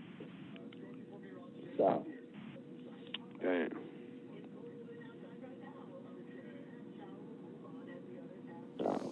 But in New York, if somebody fall out on the train, nobody ain't gonna do nothing on it. No, they help. They'll absolutely help. Yeah, that's people. You always have Well, I hate to say it, a female or a child, they'll automatically help. A man, I'm not too sure. Depends. I hate to say it. Yeah, it's true. It's true, because when that man got knocked out when I was on the train, and he fell and he was bleeding, and some blood splashed on my boot, I got up along with everybody else and left him right there. And I was like, oh, God, But, yeah, a woman, they will run to, you're right, Gigi. A woman, a man, I don't know. And he was a white dude. And somebody was going, are you all right? He's not all right. He's just been cold cocked. And he's bleeding. He fell out. And so this older lady was like, are you all right? And some teenagers who was on there, they laughed because she asked me, they was like, somebody's like, no, he all right. He got knocked out. You have stupid people off. And I got off at the next stop. Yeah, it ain't New York City if you don't see no action, unfortunately. Bad action. Sometimes. There ain't too many people up there. Yeah, that's what it is. It's an overcrowded subway system with a lot of different personalities, and everybody's rushing to get somewhere, and some people are rushing to get nowhere. That's right. They're rushing to get nowhere. You're right. Oh, but y'all love New York, so y'all love New York, so Well, no, New York got some positive stuff about it. I'm pretty sure it do, but I guess like the stuff that we're talking about is just negative. Seems like that subway thing is gotten out of hand, and they ain't been taking care of it.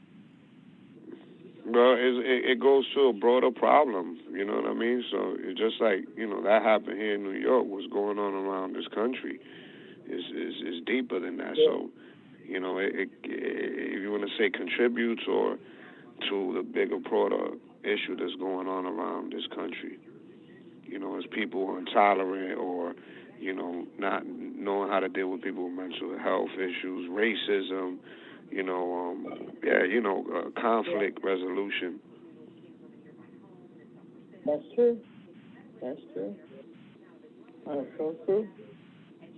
But I'm pretty sure if that would have been a black guy choking out a white guy, that black guy would be in jail, is my point. Right. Well, that's what I'm saying. That part, racism and all that, too. Is most of the entertainers on the subway, is they black? Yep.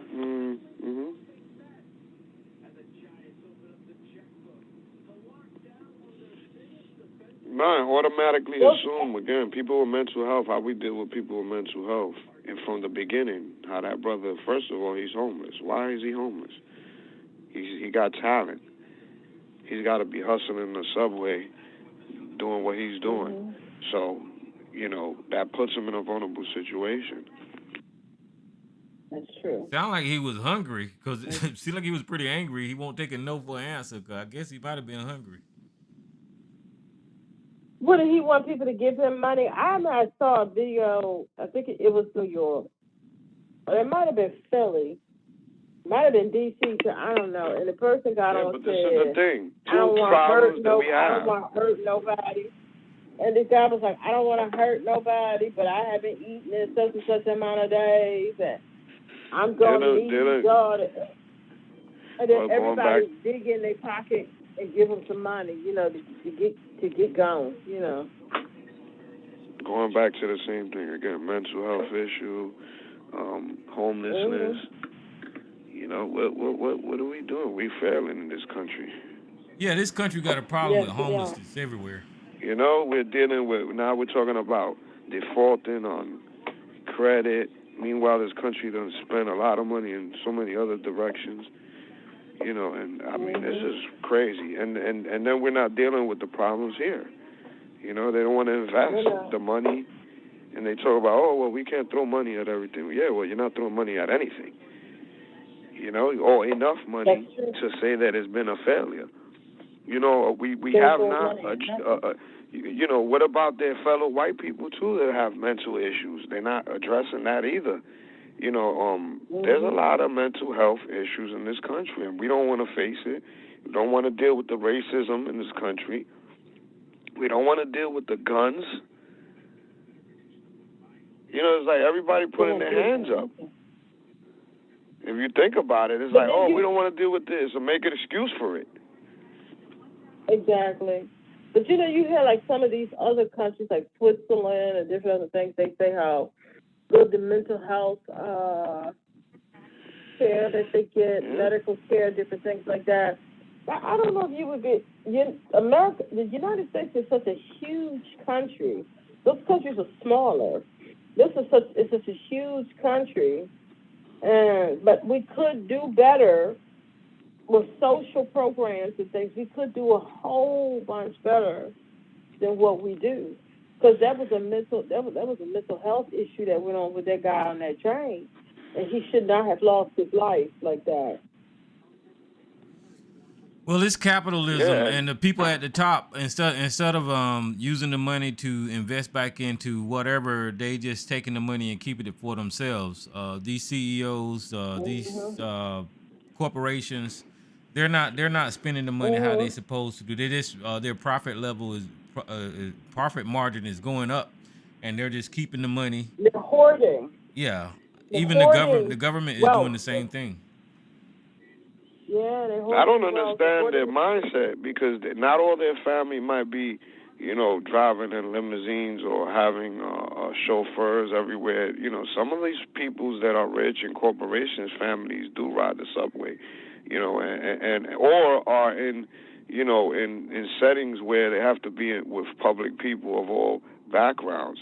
You know, and you know, so with all these things happening, I don't understand. It's like, well, you know, just because it hasn't happened to me doesn't mean it can't happen to my family member. Everybody's not running, you know, living a rich life. You know, and if you do have family members, you're not, just because you're rich doesn't mean that you can't fall victim to shit.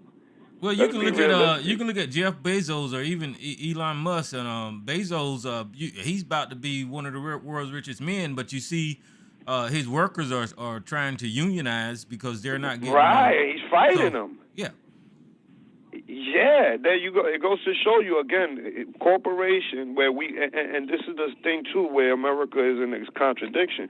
We big him up, but then you start looking at how he's getting rich. He's saying, well, he done shot up. Not only he don't want to pay his workers or unionize them, but he also has cut out small businesses. So all those small businesses he done closed down. He done closed down Kmart. He done closed down some How many Walmarts. mom and pop stores? Yep. How many mom and pop brick and mortars? Yep. Huh? Kmart, Sears, yep. All of them gone. Every product that you could think of, you could get in Amazon, which is a good and bad thing. Let's not get it twisted, but let's talk about all the stuff off the back. So he has become wealthy. What are you giving back to the community? Because again, you could be flying in spaceships and all that, But at the end of the day, anybody could fall victim to this. Look what happened to the guy that made Cash App, huh? Oh Yeah. yeah. He fell victim, and again, but look at how the twist is. You see how people start talking before they know.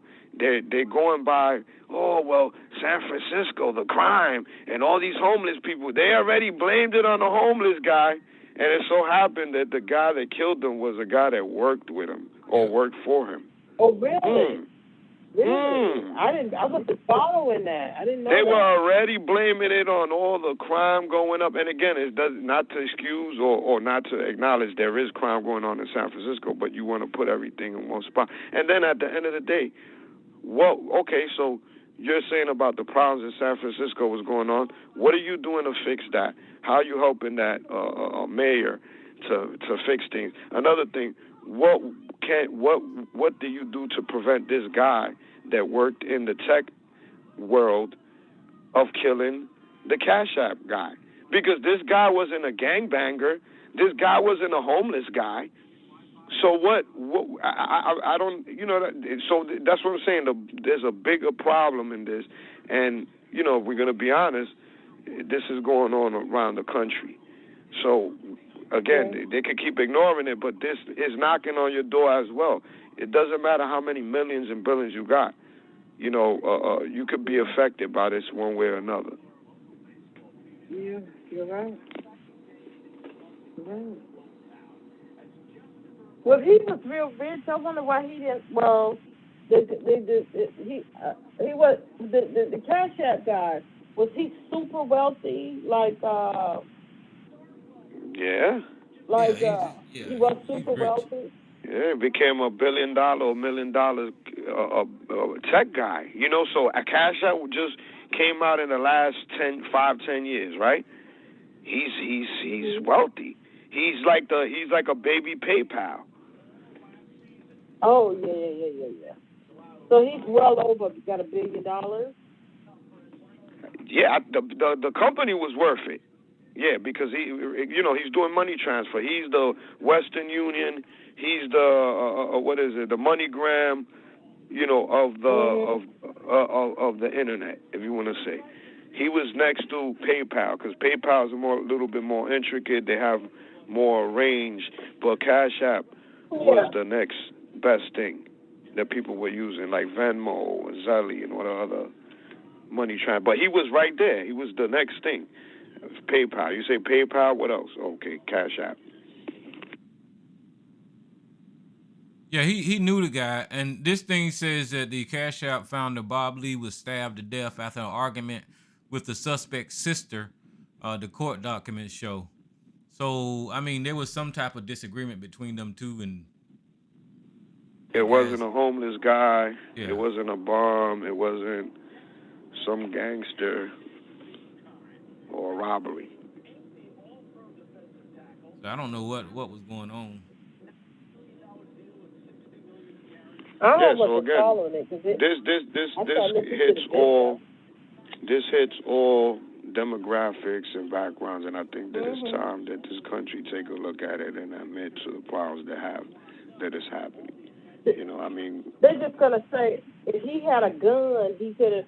They're just gonna say, "Oh, we need to add more. Everybody carry guns," Which is the dumbest thing, and I don't understand why people aren't pushing back. More teachers aren't pushing back when they're offering teachers to put guns in fucking classrooms. That is the craziest thing that I've heard. So they carry guns. Because I have quite a few relatives who are school teachers, and I was talking to my cousin about that when Trump was when he was doing some little speech or whatever that was he was doing, talking about some of our great teachers and we'll get them armed and trained. And I was asking my cousin, she was like, she is not going to get trained and armed and carry no gun in the classroom. She said she was not going to do it. She said a lot of her coworkers is like, I'm not doing that. I'm not doing that. And the teachers is going to have to stand up to that. No, I'm not. We're not doing that. Well, it's even stupid to even propose that. That is not what teachers do. That is not why they went to college. They didn't join the military. They went to educate. That's just crazy. or the police department or something. That is crazy. They're not, you're right. They didn't join the military. They're not police. They weren't trained to do that. They were trained to educate. It's just ridiculous just so they can keep these guns. And everybody got a gun. Everybody gonna have one here soon if things keep going the way, because you people ain't gonna want to go in the store to shop unless they arm up, because some food could come in there and just start going off, and it's getting worse. And It's it's just like it's, those it's crazy how they Johnson bend over backwards not to even address the issue. The issue is guns. not even address it. That's the issue is It's the guns. gun. There's too many of them. There's no regulation on them. People can buy them and do whatever they None. want to. They just opened up a big old gun armory down here in Myrtle Beach that's got all kinds of guns. I'm like, good. That's the last thing we need is all them guns. It's more guns. Did y'all hear about the shooting? I think it was down in Texas, where this man was shooting off his gun in the yard, and the neighbor told him, Yep. in front of their house, could you cool it or whatever? And he came and shot up all the people. And what did the Texas governor say? What did he say? Yeah, that guy was illegal. He had been put out of the country, I think they said like 4 different times, and he kept coming back. And that an illegal alien shot and killed 5 other illegal aliens. That was the worst thing I had. One of the worst things I had heard all That's crazy. week. How he's going to address it. Not that what's that gun? The AR-15. Yep. Not that an illegal alien was able to come over here and buy a gun, an AR-15 no less. I don't care who is illegal. People were killed, but they're not going to get. They're not. But the thing is, which I do have hope. When they take the polls, the majority of Americans want sensible gun laws. But the politicians, neither side, Democrats or Republicans, neither side is going to that do NRA. anything. They're under that And NRA. gun manufacturers, they're not going to do Checks. anything. They're going to let it because they get too much money from them. So neither side is going to do anything about it. Not going to do anything about it, but they could at least get rid of those AR-15s, those kind of guns. Ban those. Because when those were banned, from what I read about the stats, yes, we had our regular WMC shootings and stuff that we have here in the United States, but it was less loss of life. And then when I don't know who was in office when they unbanned those and people could start getting them again. Well, it was a regulation that ran out. They put a date on it, Oh, and yeah, they didn't renew it. They didn't renew it, which they should have. You're right. Because we had our shootings, but it was less killings and less people being wounded because they didn't have those types of weapons. Just ban that. People don't need to have that. No, there's no way. There's no need for that. There's no need for no assault weapon like that. No, and people love their guns. And you know who else loves guns? Well, no, I'm not gonna say he loves guns, but he has. Well, like my dad. I mean, he rides his truck when he's not driving his car. His truck, he got a gun up in the back window. You know the in the back window, and that just was always crazy to me. And he's like, "Well, I'm a country boy. That's a hunting rifle." And I'm like, "Why you gotta carry it around with you? You see a deer on the side of the road, you gonna shoot and kill it and take it home?" He's like, "Well, you never know. You never know." He's just being country. That's all. Just being country. But ain't nothing wrong with a hunting rifle. Ain't nothing wrong with a hunting rifle, but the AK-47s and all that. He don't need no hunting rifle in the back of his truck. He let me shoot it sometimes, but he don't need that in the back of his truck. It's like you drive along and you see something, you gonna shoot and kill it. He's like, you never know. You never know. No, you just acting like some of these rednecks around here with that gun in the back, but he carry his gun in the back of his truck so everybody can see. He stays the law. So, but he just acting like these redneck country fellas around here. and I can't stand it. And he knows, like, if I'm around him and most time he drives his car. Mm-hmm. But when he come, he knows I had that gun in there because I don't like it. I don't want to ride around in no car with no gun. Yeah, this But country is that's what gun y'all crazy. do down there in South Carolina. That's what y'all do down in South Carolina, Tyrone. Everybody riding around with a gun on a rack up in their car. So everybody, it's just crazy. That's crazy to me. Yeah, this country gun crazy. But I don't think nobody is going to address it. Like you said, either side is not going to address it. Either side, they're not going to do anything. I would like for them to, but they're not going to do anything. I just wish people, I don't know, like my brother has quite a few guns, but he works in law enforcement. But as you know, a lot of my cousins, like the ones that's like my dad's age, and a lot of them, all of them riding around down there in their trucks. They got a gun. What's that thing? Gun They right. got them big giant pickups. Yeah, you know them big giant pickups with the front and the back seat. You know what I'm talking about? Yeah. Think of those huge pickups. I don't know what you call them, but like my dad has, those things cost a lot too. Them old huge pickups with the front back seat. They're real nice inside, and they got the rack. All of them got one. Riding around with a gun in the back of the truck. That is just so southern and so country. Not country, just so rednecky. But that's all of them down there doing that. And when he moved back down there, he put him one up too. And that was just ridiculous to me. Well, do they hunt? Utterly ridiculous. Huh? Do For my they hunt? dad, he has from time to time. He has hunt.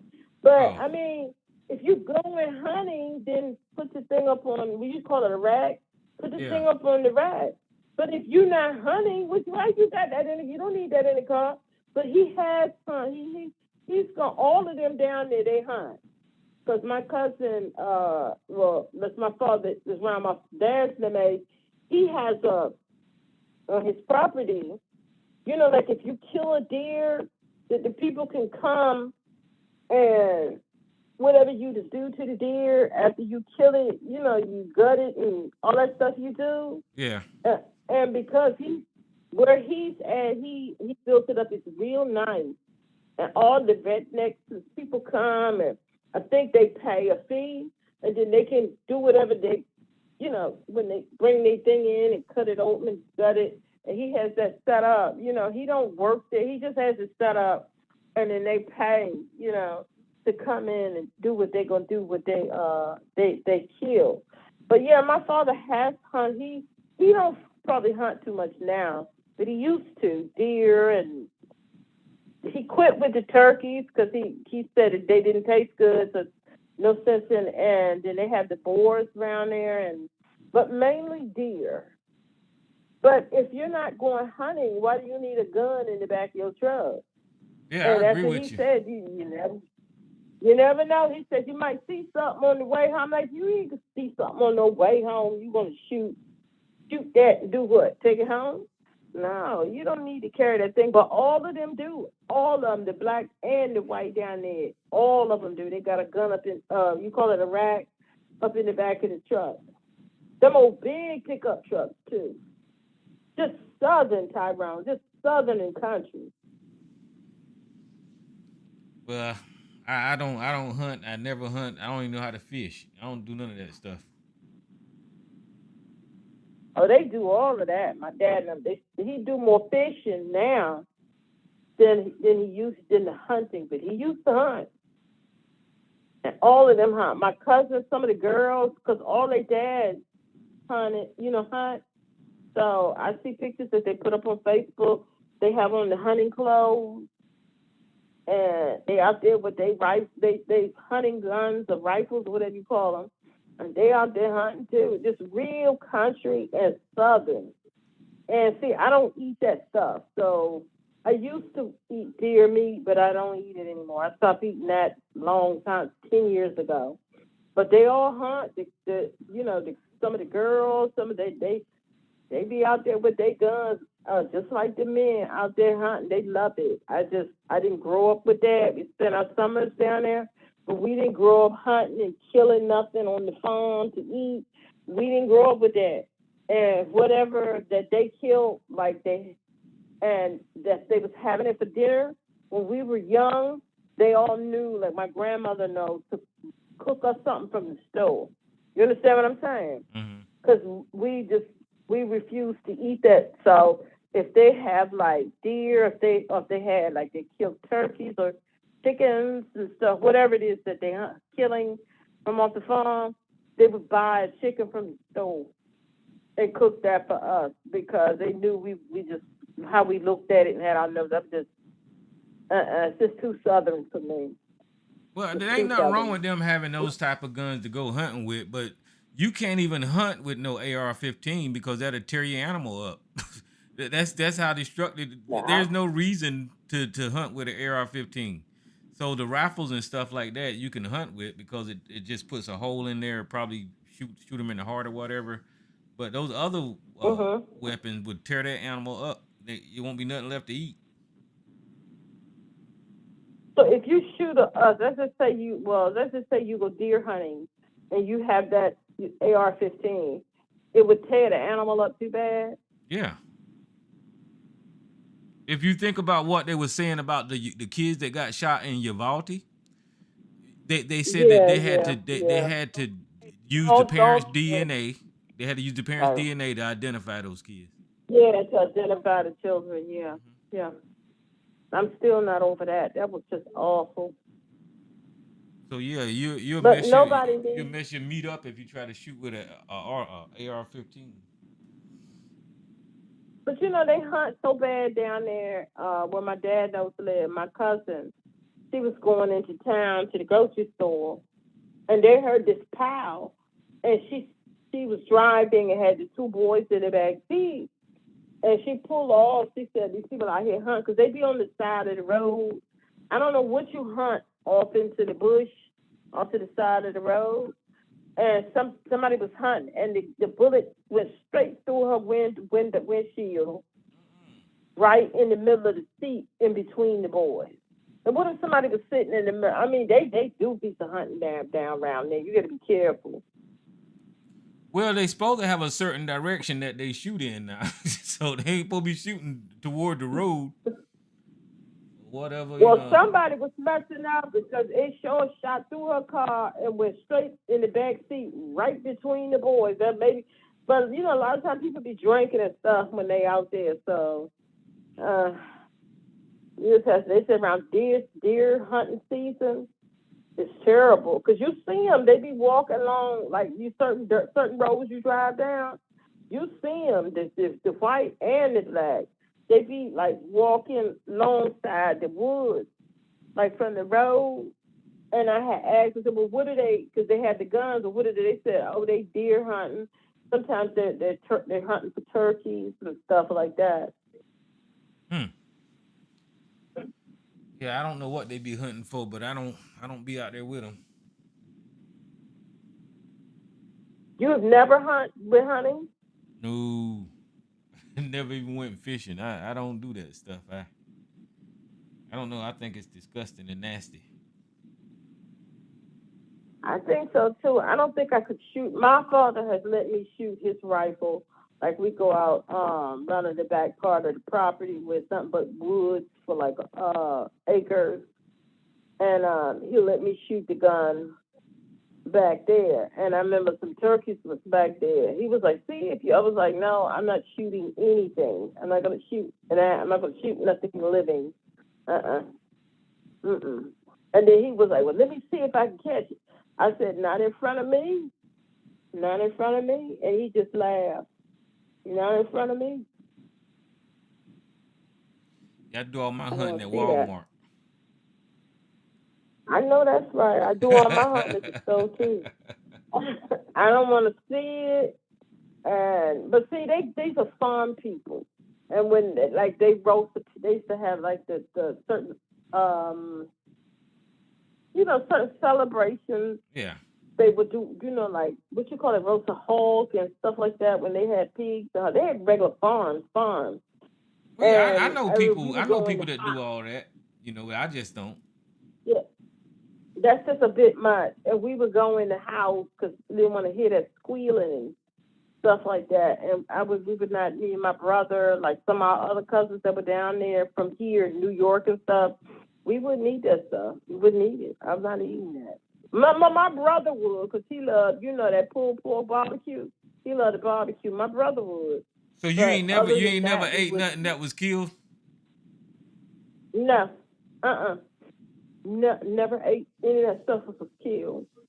My brother, we eat the pork. Like if they have the roasted hog and the pork, because he's greedy in behind that pork. But we wouldn't eat it. We wouldn't eat anything. And they would get the turkeys and fatten them up, coming up near Thanksgiving or whatever holiday. Well, you know Like, them, no, them I'm not wild eating that. animals is probably better for you than what you buy out of the store. I don't care how good it is for you. I'm not eating that. I'm not eating that. And they knew that like when we were younger, my grandmother knows they would cook like some pork chops or they would, they had, regular food from the store. They didn't always eat that. Mm-hmm. And she would take out, and then she was like, well, I'm going to bake y'all chicken or fry some chicken. And then we would see her go get it out the freezer. And I want to see that it got the Piggly Wiggly thing on it. Because we're not eating that. I'm not eating that. Mm-mm. Nothing that y'all kill on no farm. I don't not eat nothing nobody kill on no farm. No. And it probably is. And I'm sure it tastes better. And I'm sure it's cleaner and fresher. But I'm not going to eat that. Mm-mm. Well, I guess you wouldn't be used to it because you used to eating out of the store, and that food, that meat would probably taste different to you. I've had that fresh meat because we have like the what you call them people that ride in the buggies and they way out in Maryland they dress in black and they ride in but what do you the call Amish? Amish. Yeah, I said Amish. Yeah, Amish. Yeah, we have one of the Amish markets not too far from where I live, and when I was married. I don't fool with it too much now. But as a matter of fact, we have 2 Amish markets that's not too far from here. And a lot of people go and get stuff. And my ex-husband, he used to go and get stuff because he was telling him to get stuff. So he came back. He would, get certain things. And he came back and he had some ground beef and a bunch of stuff, right? And he was like, this is the Amish. And I was, it's just regular ground beef. But it was something about it because it wasn't, they raised it and they killed it, And so he used to like meatballs with gravy and stuff like that. And I just did not want to eat that meat. And so I had cooked 2 pots. One, the meatballs with gravy, the Amish meat, and then I cooked a separate pot, the ground beef from the stove. And he asked, he said, well, why you got 2 pots cooked? I said, no reason. I didn't want Saint to ruin it for him. And I said, well, one is the good, and this is, and he kept looking, and I had my plate, fixed. And he kept looking, well, why you not eating this?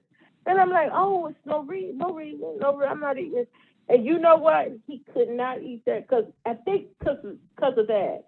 And then he was like, well, I don't want none of this. I'm going to go get some from the other pot. It was just a mental thing.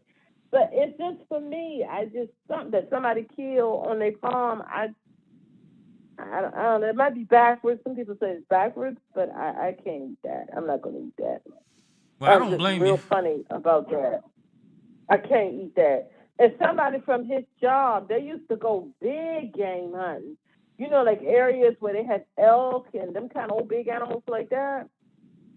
Man, and they must have had killed, I think it was an elk, a moose, or some kind of old big animal like that. Oh, people eat moose? People. And they had moose or elk or some kind of old big animal. And they had came back and had the meat wrapped up and they gave some of the people on his job. And he brought it home, right? And he said, I got this meat. And I said, well, what kind? He said, whatever it was, moose or elk. Mm-hmm. Some of those white folks, they go way out to some other states and stuff, that big game hunt.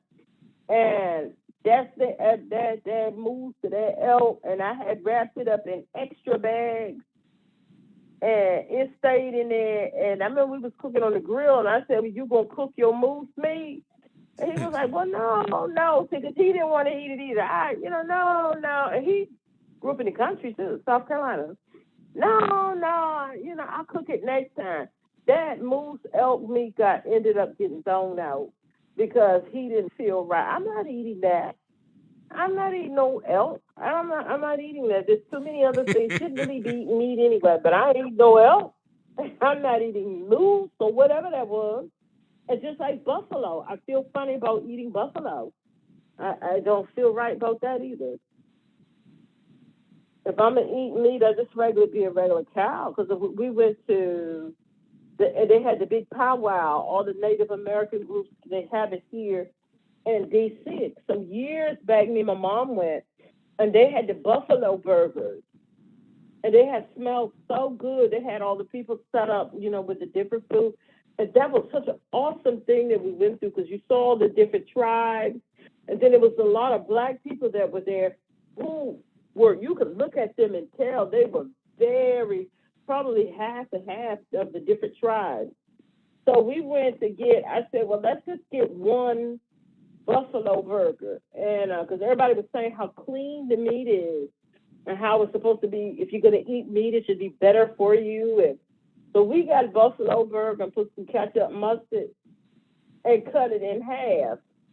And just sitting there, my mom finished hers. And I pretended to eat. I just couldn't bring myself to eat that. They say buffalo is better than cow. I heard buffalo is better than cow. I don't know if it is. I ain't. That's what I heard. They say it's cleaner and it's better. And I tasted it, and it tastes real fresh.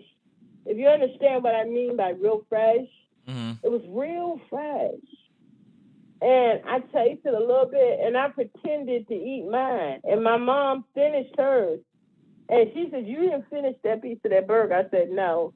I said, "I saw you ate yours." She said, "Yeah, it took me everything I could to finish eating that." I really don't eat a lot of meat, but if I do, just a little piece of chicken or a cow, regular beef cow.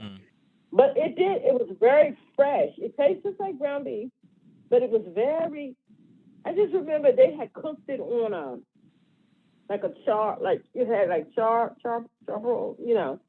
and it was just very fresh and very tender, and I could just smell it, like it just smelled wild. Do you understand what I mean? Yeah. It just smelled very wild, and it was just real fresh tasting, and I'm like, I can't eat this. I can't eat no buffalo burger. I can't eat this. I can't. So I don't blame you. I don't eat a whole lot of stuff either. All kind of stuff. You ever been to Fuddruckers? And they have the ostrich burgers. Do y'all have Fuddruckers there? Yeah, we got Fuddruckers, but I ain't never ate no ostrich burger. I ain't know they sold them in Fuddruckers. Well, the Fuddruckers here, but I don't know if all of them do, but the Fuddruckers here, I've been there a long time. They have the ostrich burgers, and you could pay me to eat that. And then they have the ostrich. I didn't know people eat ostrich. Yeah, they do. Go on YouTube and watch these people when they like the ostrich egg, which is huge. That's big in South Africa. Yeah, ostrich, and the things be about as big as like a cantaloupe. It's cheaper too. Egg. And they were scrambling them up, and it'd be a whole bunch because the egg is huge. And this guy, black dude, was scrambling up the ostrich egg. He had cheese over in it. You couldn't pay me to eat that. Yeah, that but don't seem they right kept saying there. it's real, and they were saying it tastes real fresh. And I know what they mean by that fresh, wild. Y'all understand what I'm saying? That wild taste. That's what that fresh is. Wild. That wild taste. And that one ostrich egg, he had a huge frying pan. And that one egg had the frying pan was full of scrambled eggs. And he had the nerve to put cheese over in it. You couldn't have paid me. I don't even smell it. And he was just saying, it's real fresh. It tastes much fresher than the regular eggs. Yeah, because it's wild. They went to an ostrich farm and bought the eggs. But yeah, I guess everything could be eaten on this planet, huh? Yeah, everything. Go on YouTube. You have people. They show you like they are roast. They have the ostrich, and they Now are roasted. let me ask you this: do people eat horse? I don't know. Other countries they do. There might be some people here who eat it. I don't know. I think there might be different laws and things governing that. I'm not sure, but other countries they do. Because I don't see no purpose for no horse. I know they ain't here just to be rode, so I know somebody got to eat horse somewhere. I don't know what they do with horses. Yeah, other countries they eat them. Huh? I think that there's certain things governing when it comes to eating horses and stuff. Here, I think. I'm not sure. In France, that's big in France. It's big in France, and it's big in Japan. They eat horse in Japan.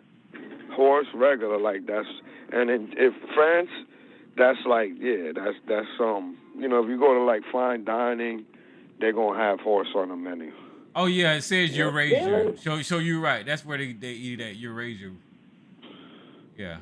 Yeah, like they big on that in Japan, horse. That's like regular. I know you tell in them China, that, you like,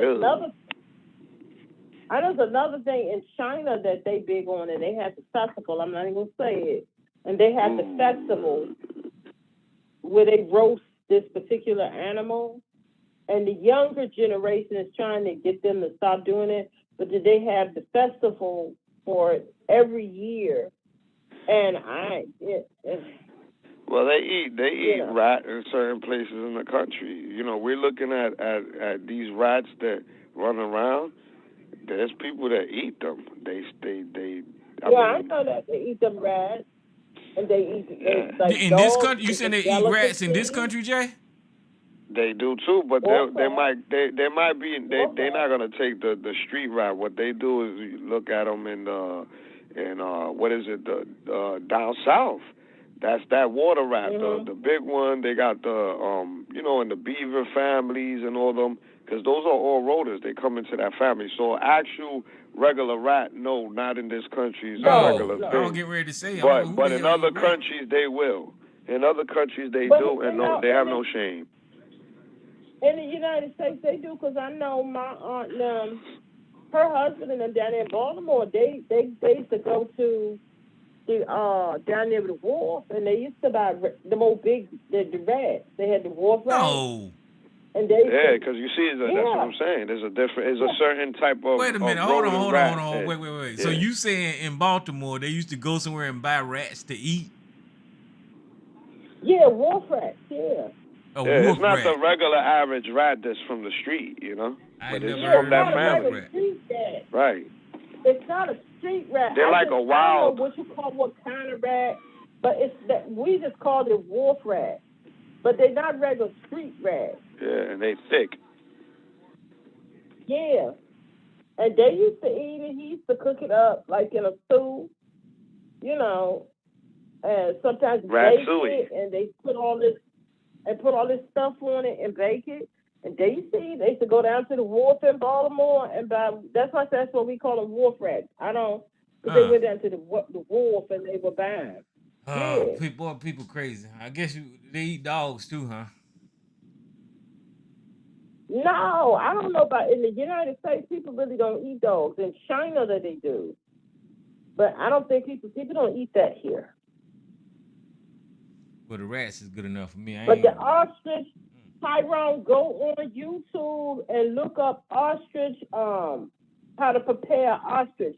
And they got the southern folks on there. They be broiling them and barbecuing them. And it just looks awful. Oh, huge bird.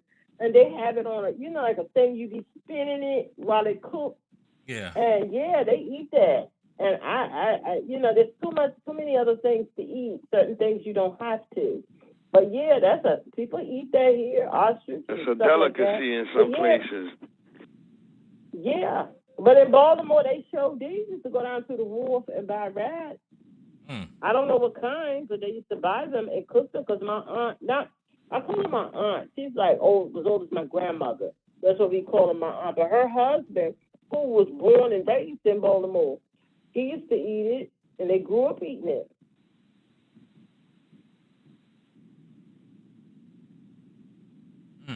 Yeah, I told you they eat armadillo. I guess everything could be eaten on this planet, but I'm not going to eat it. And like, I did eat once. I did eat something strange one time, and it surprised me. I was at this. I guess it's this Asian restaurant, and they had duck on the menu, and I ate it, and that was really good. I was surprised by that. They had nuts? Duck is not strange. Duck. That's not strange. I guess that's maybe strange. That's the strangest. Oh, I used to eat duck, but I stopped eating that 20 years ago. I don't eat that. What about rabbit? Rabbit. I have had rabbit, but that's not something I would ever eat again. It's like I don't eat deer meat again. I don't eat any of that. That's rough. I quit with all that. But if the deer meat is cooked right, I will say it is quite tasty, but it is very fresh. It has a fresher taste than beef. What is it? I think is goat. That's like it stinks when you boil it. I smell goat. Oh man, that's a bad odor when you boiling it. I wouldn't eat that. Yeah, it's really really rough on the nose. I can imagine. There's too many other things to eat than to eat those kind of things. And like people eat the possums and the raccoons and in certain parts of the South. It's just crazy. But it's a delicacy, a lot of people like it. But yeah, Tyrone, go online and look up the ostrich. And you'll see a lot. You got a lot of videos telling people how to prepare that and how to cook it. I would think that that's a tough, real strong tasting meat. I don't think people eat that. Well, I guess it's a bird. I think yeah, but that's also a big bird. I would suspect the meat is tough. Because they just, they had it cooking and turning, and it's a huge bird. And they let it, like slow cook. And then when they took it off, like they were slicing it up and was saying how tender and the meat and stuff was. But it was that ostrich egg that I just, a lot of people, they were saying because it's good for you, and it's, I guess it fills a lot of iron and different things like that. And people who are into bodybuilding, because those black dudes that bought one, they were into bodybuilding, and they said it's good for you because it gives you iron and protein and things like that. So. Well, I don't think I'll ever be trying it. Well, look, guys, it's after 12. Miss Elisa, thank you. And Gigi and Jay. I know. We get to know stories. That's okay. I'm going to open up the line. Mama's boy, you can take over from here.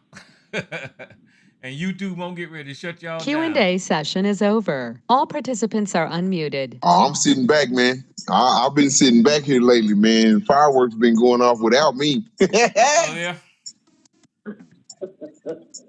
Yeah. Even though I did help Sarge out last night, but I wasn't the reason why he hung up the phone. Well, I wasn't on here last night. What happened? And Sarge is just, he failing. And, you could hear it in his response and his behavior, He got nowhere to turn. But he can't defend shit. Anything that he defends is kind of stupid. All that shit done been shot down.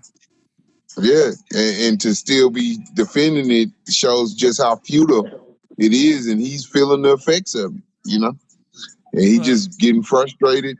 I don't know who it was made him get off the phone last night. He just Well, he's clearly suffering from dementia or something old age, or I don't know what, something going on. I say Trump derangement syndrome. Trump derangement syndrome. He claimed that we got Trump derangement syndrome because we don't like Trump, but he has Trump derangement syndrome because he's trying to defend the indefensible. Doesn't make sense. Exactly. But no, I'm gonna kick on back, and I know the fireworks coming. Okay, well, I was getting ready to hang up. Miss Lisa, thanks again, and YouTube gonna get ready to shut y'all down. Got to do some run around. Tyrone, I'm getting ready to go. Mama's voice, good to hear your voice. Jay, who else was on with us? Too, sis. Good to hear Tyrone's voice too. Yeah, man. Gigi, yes,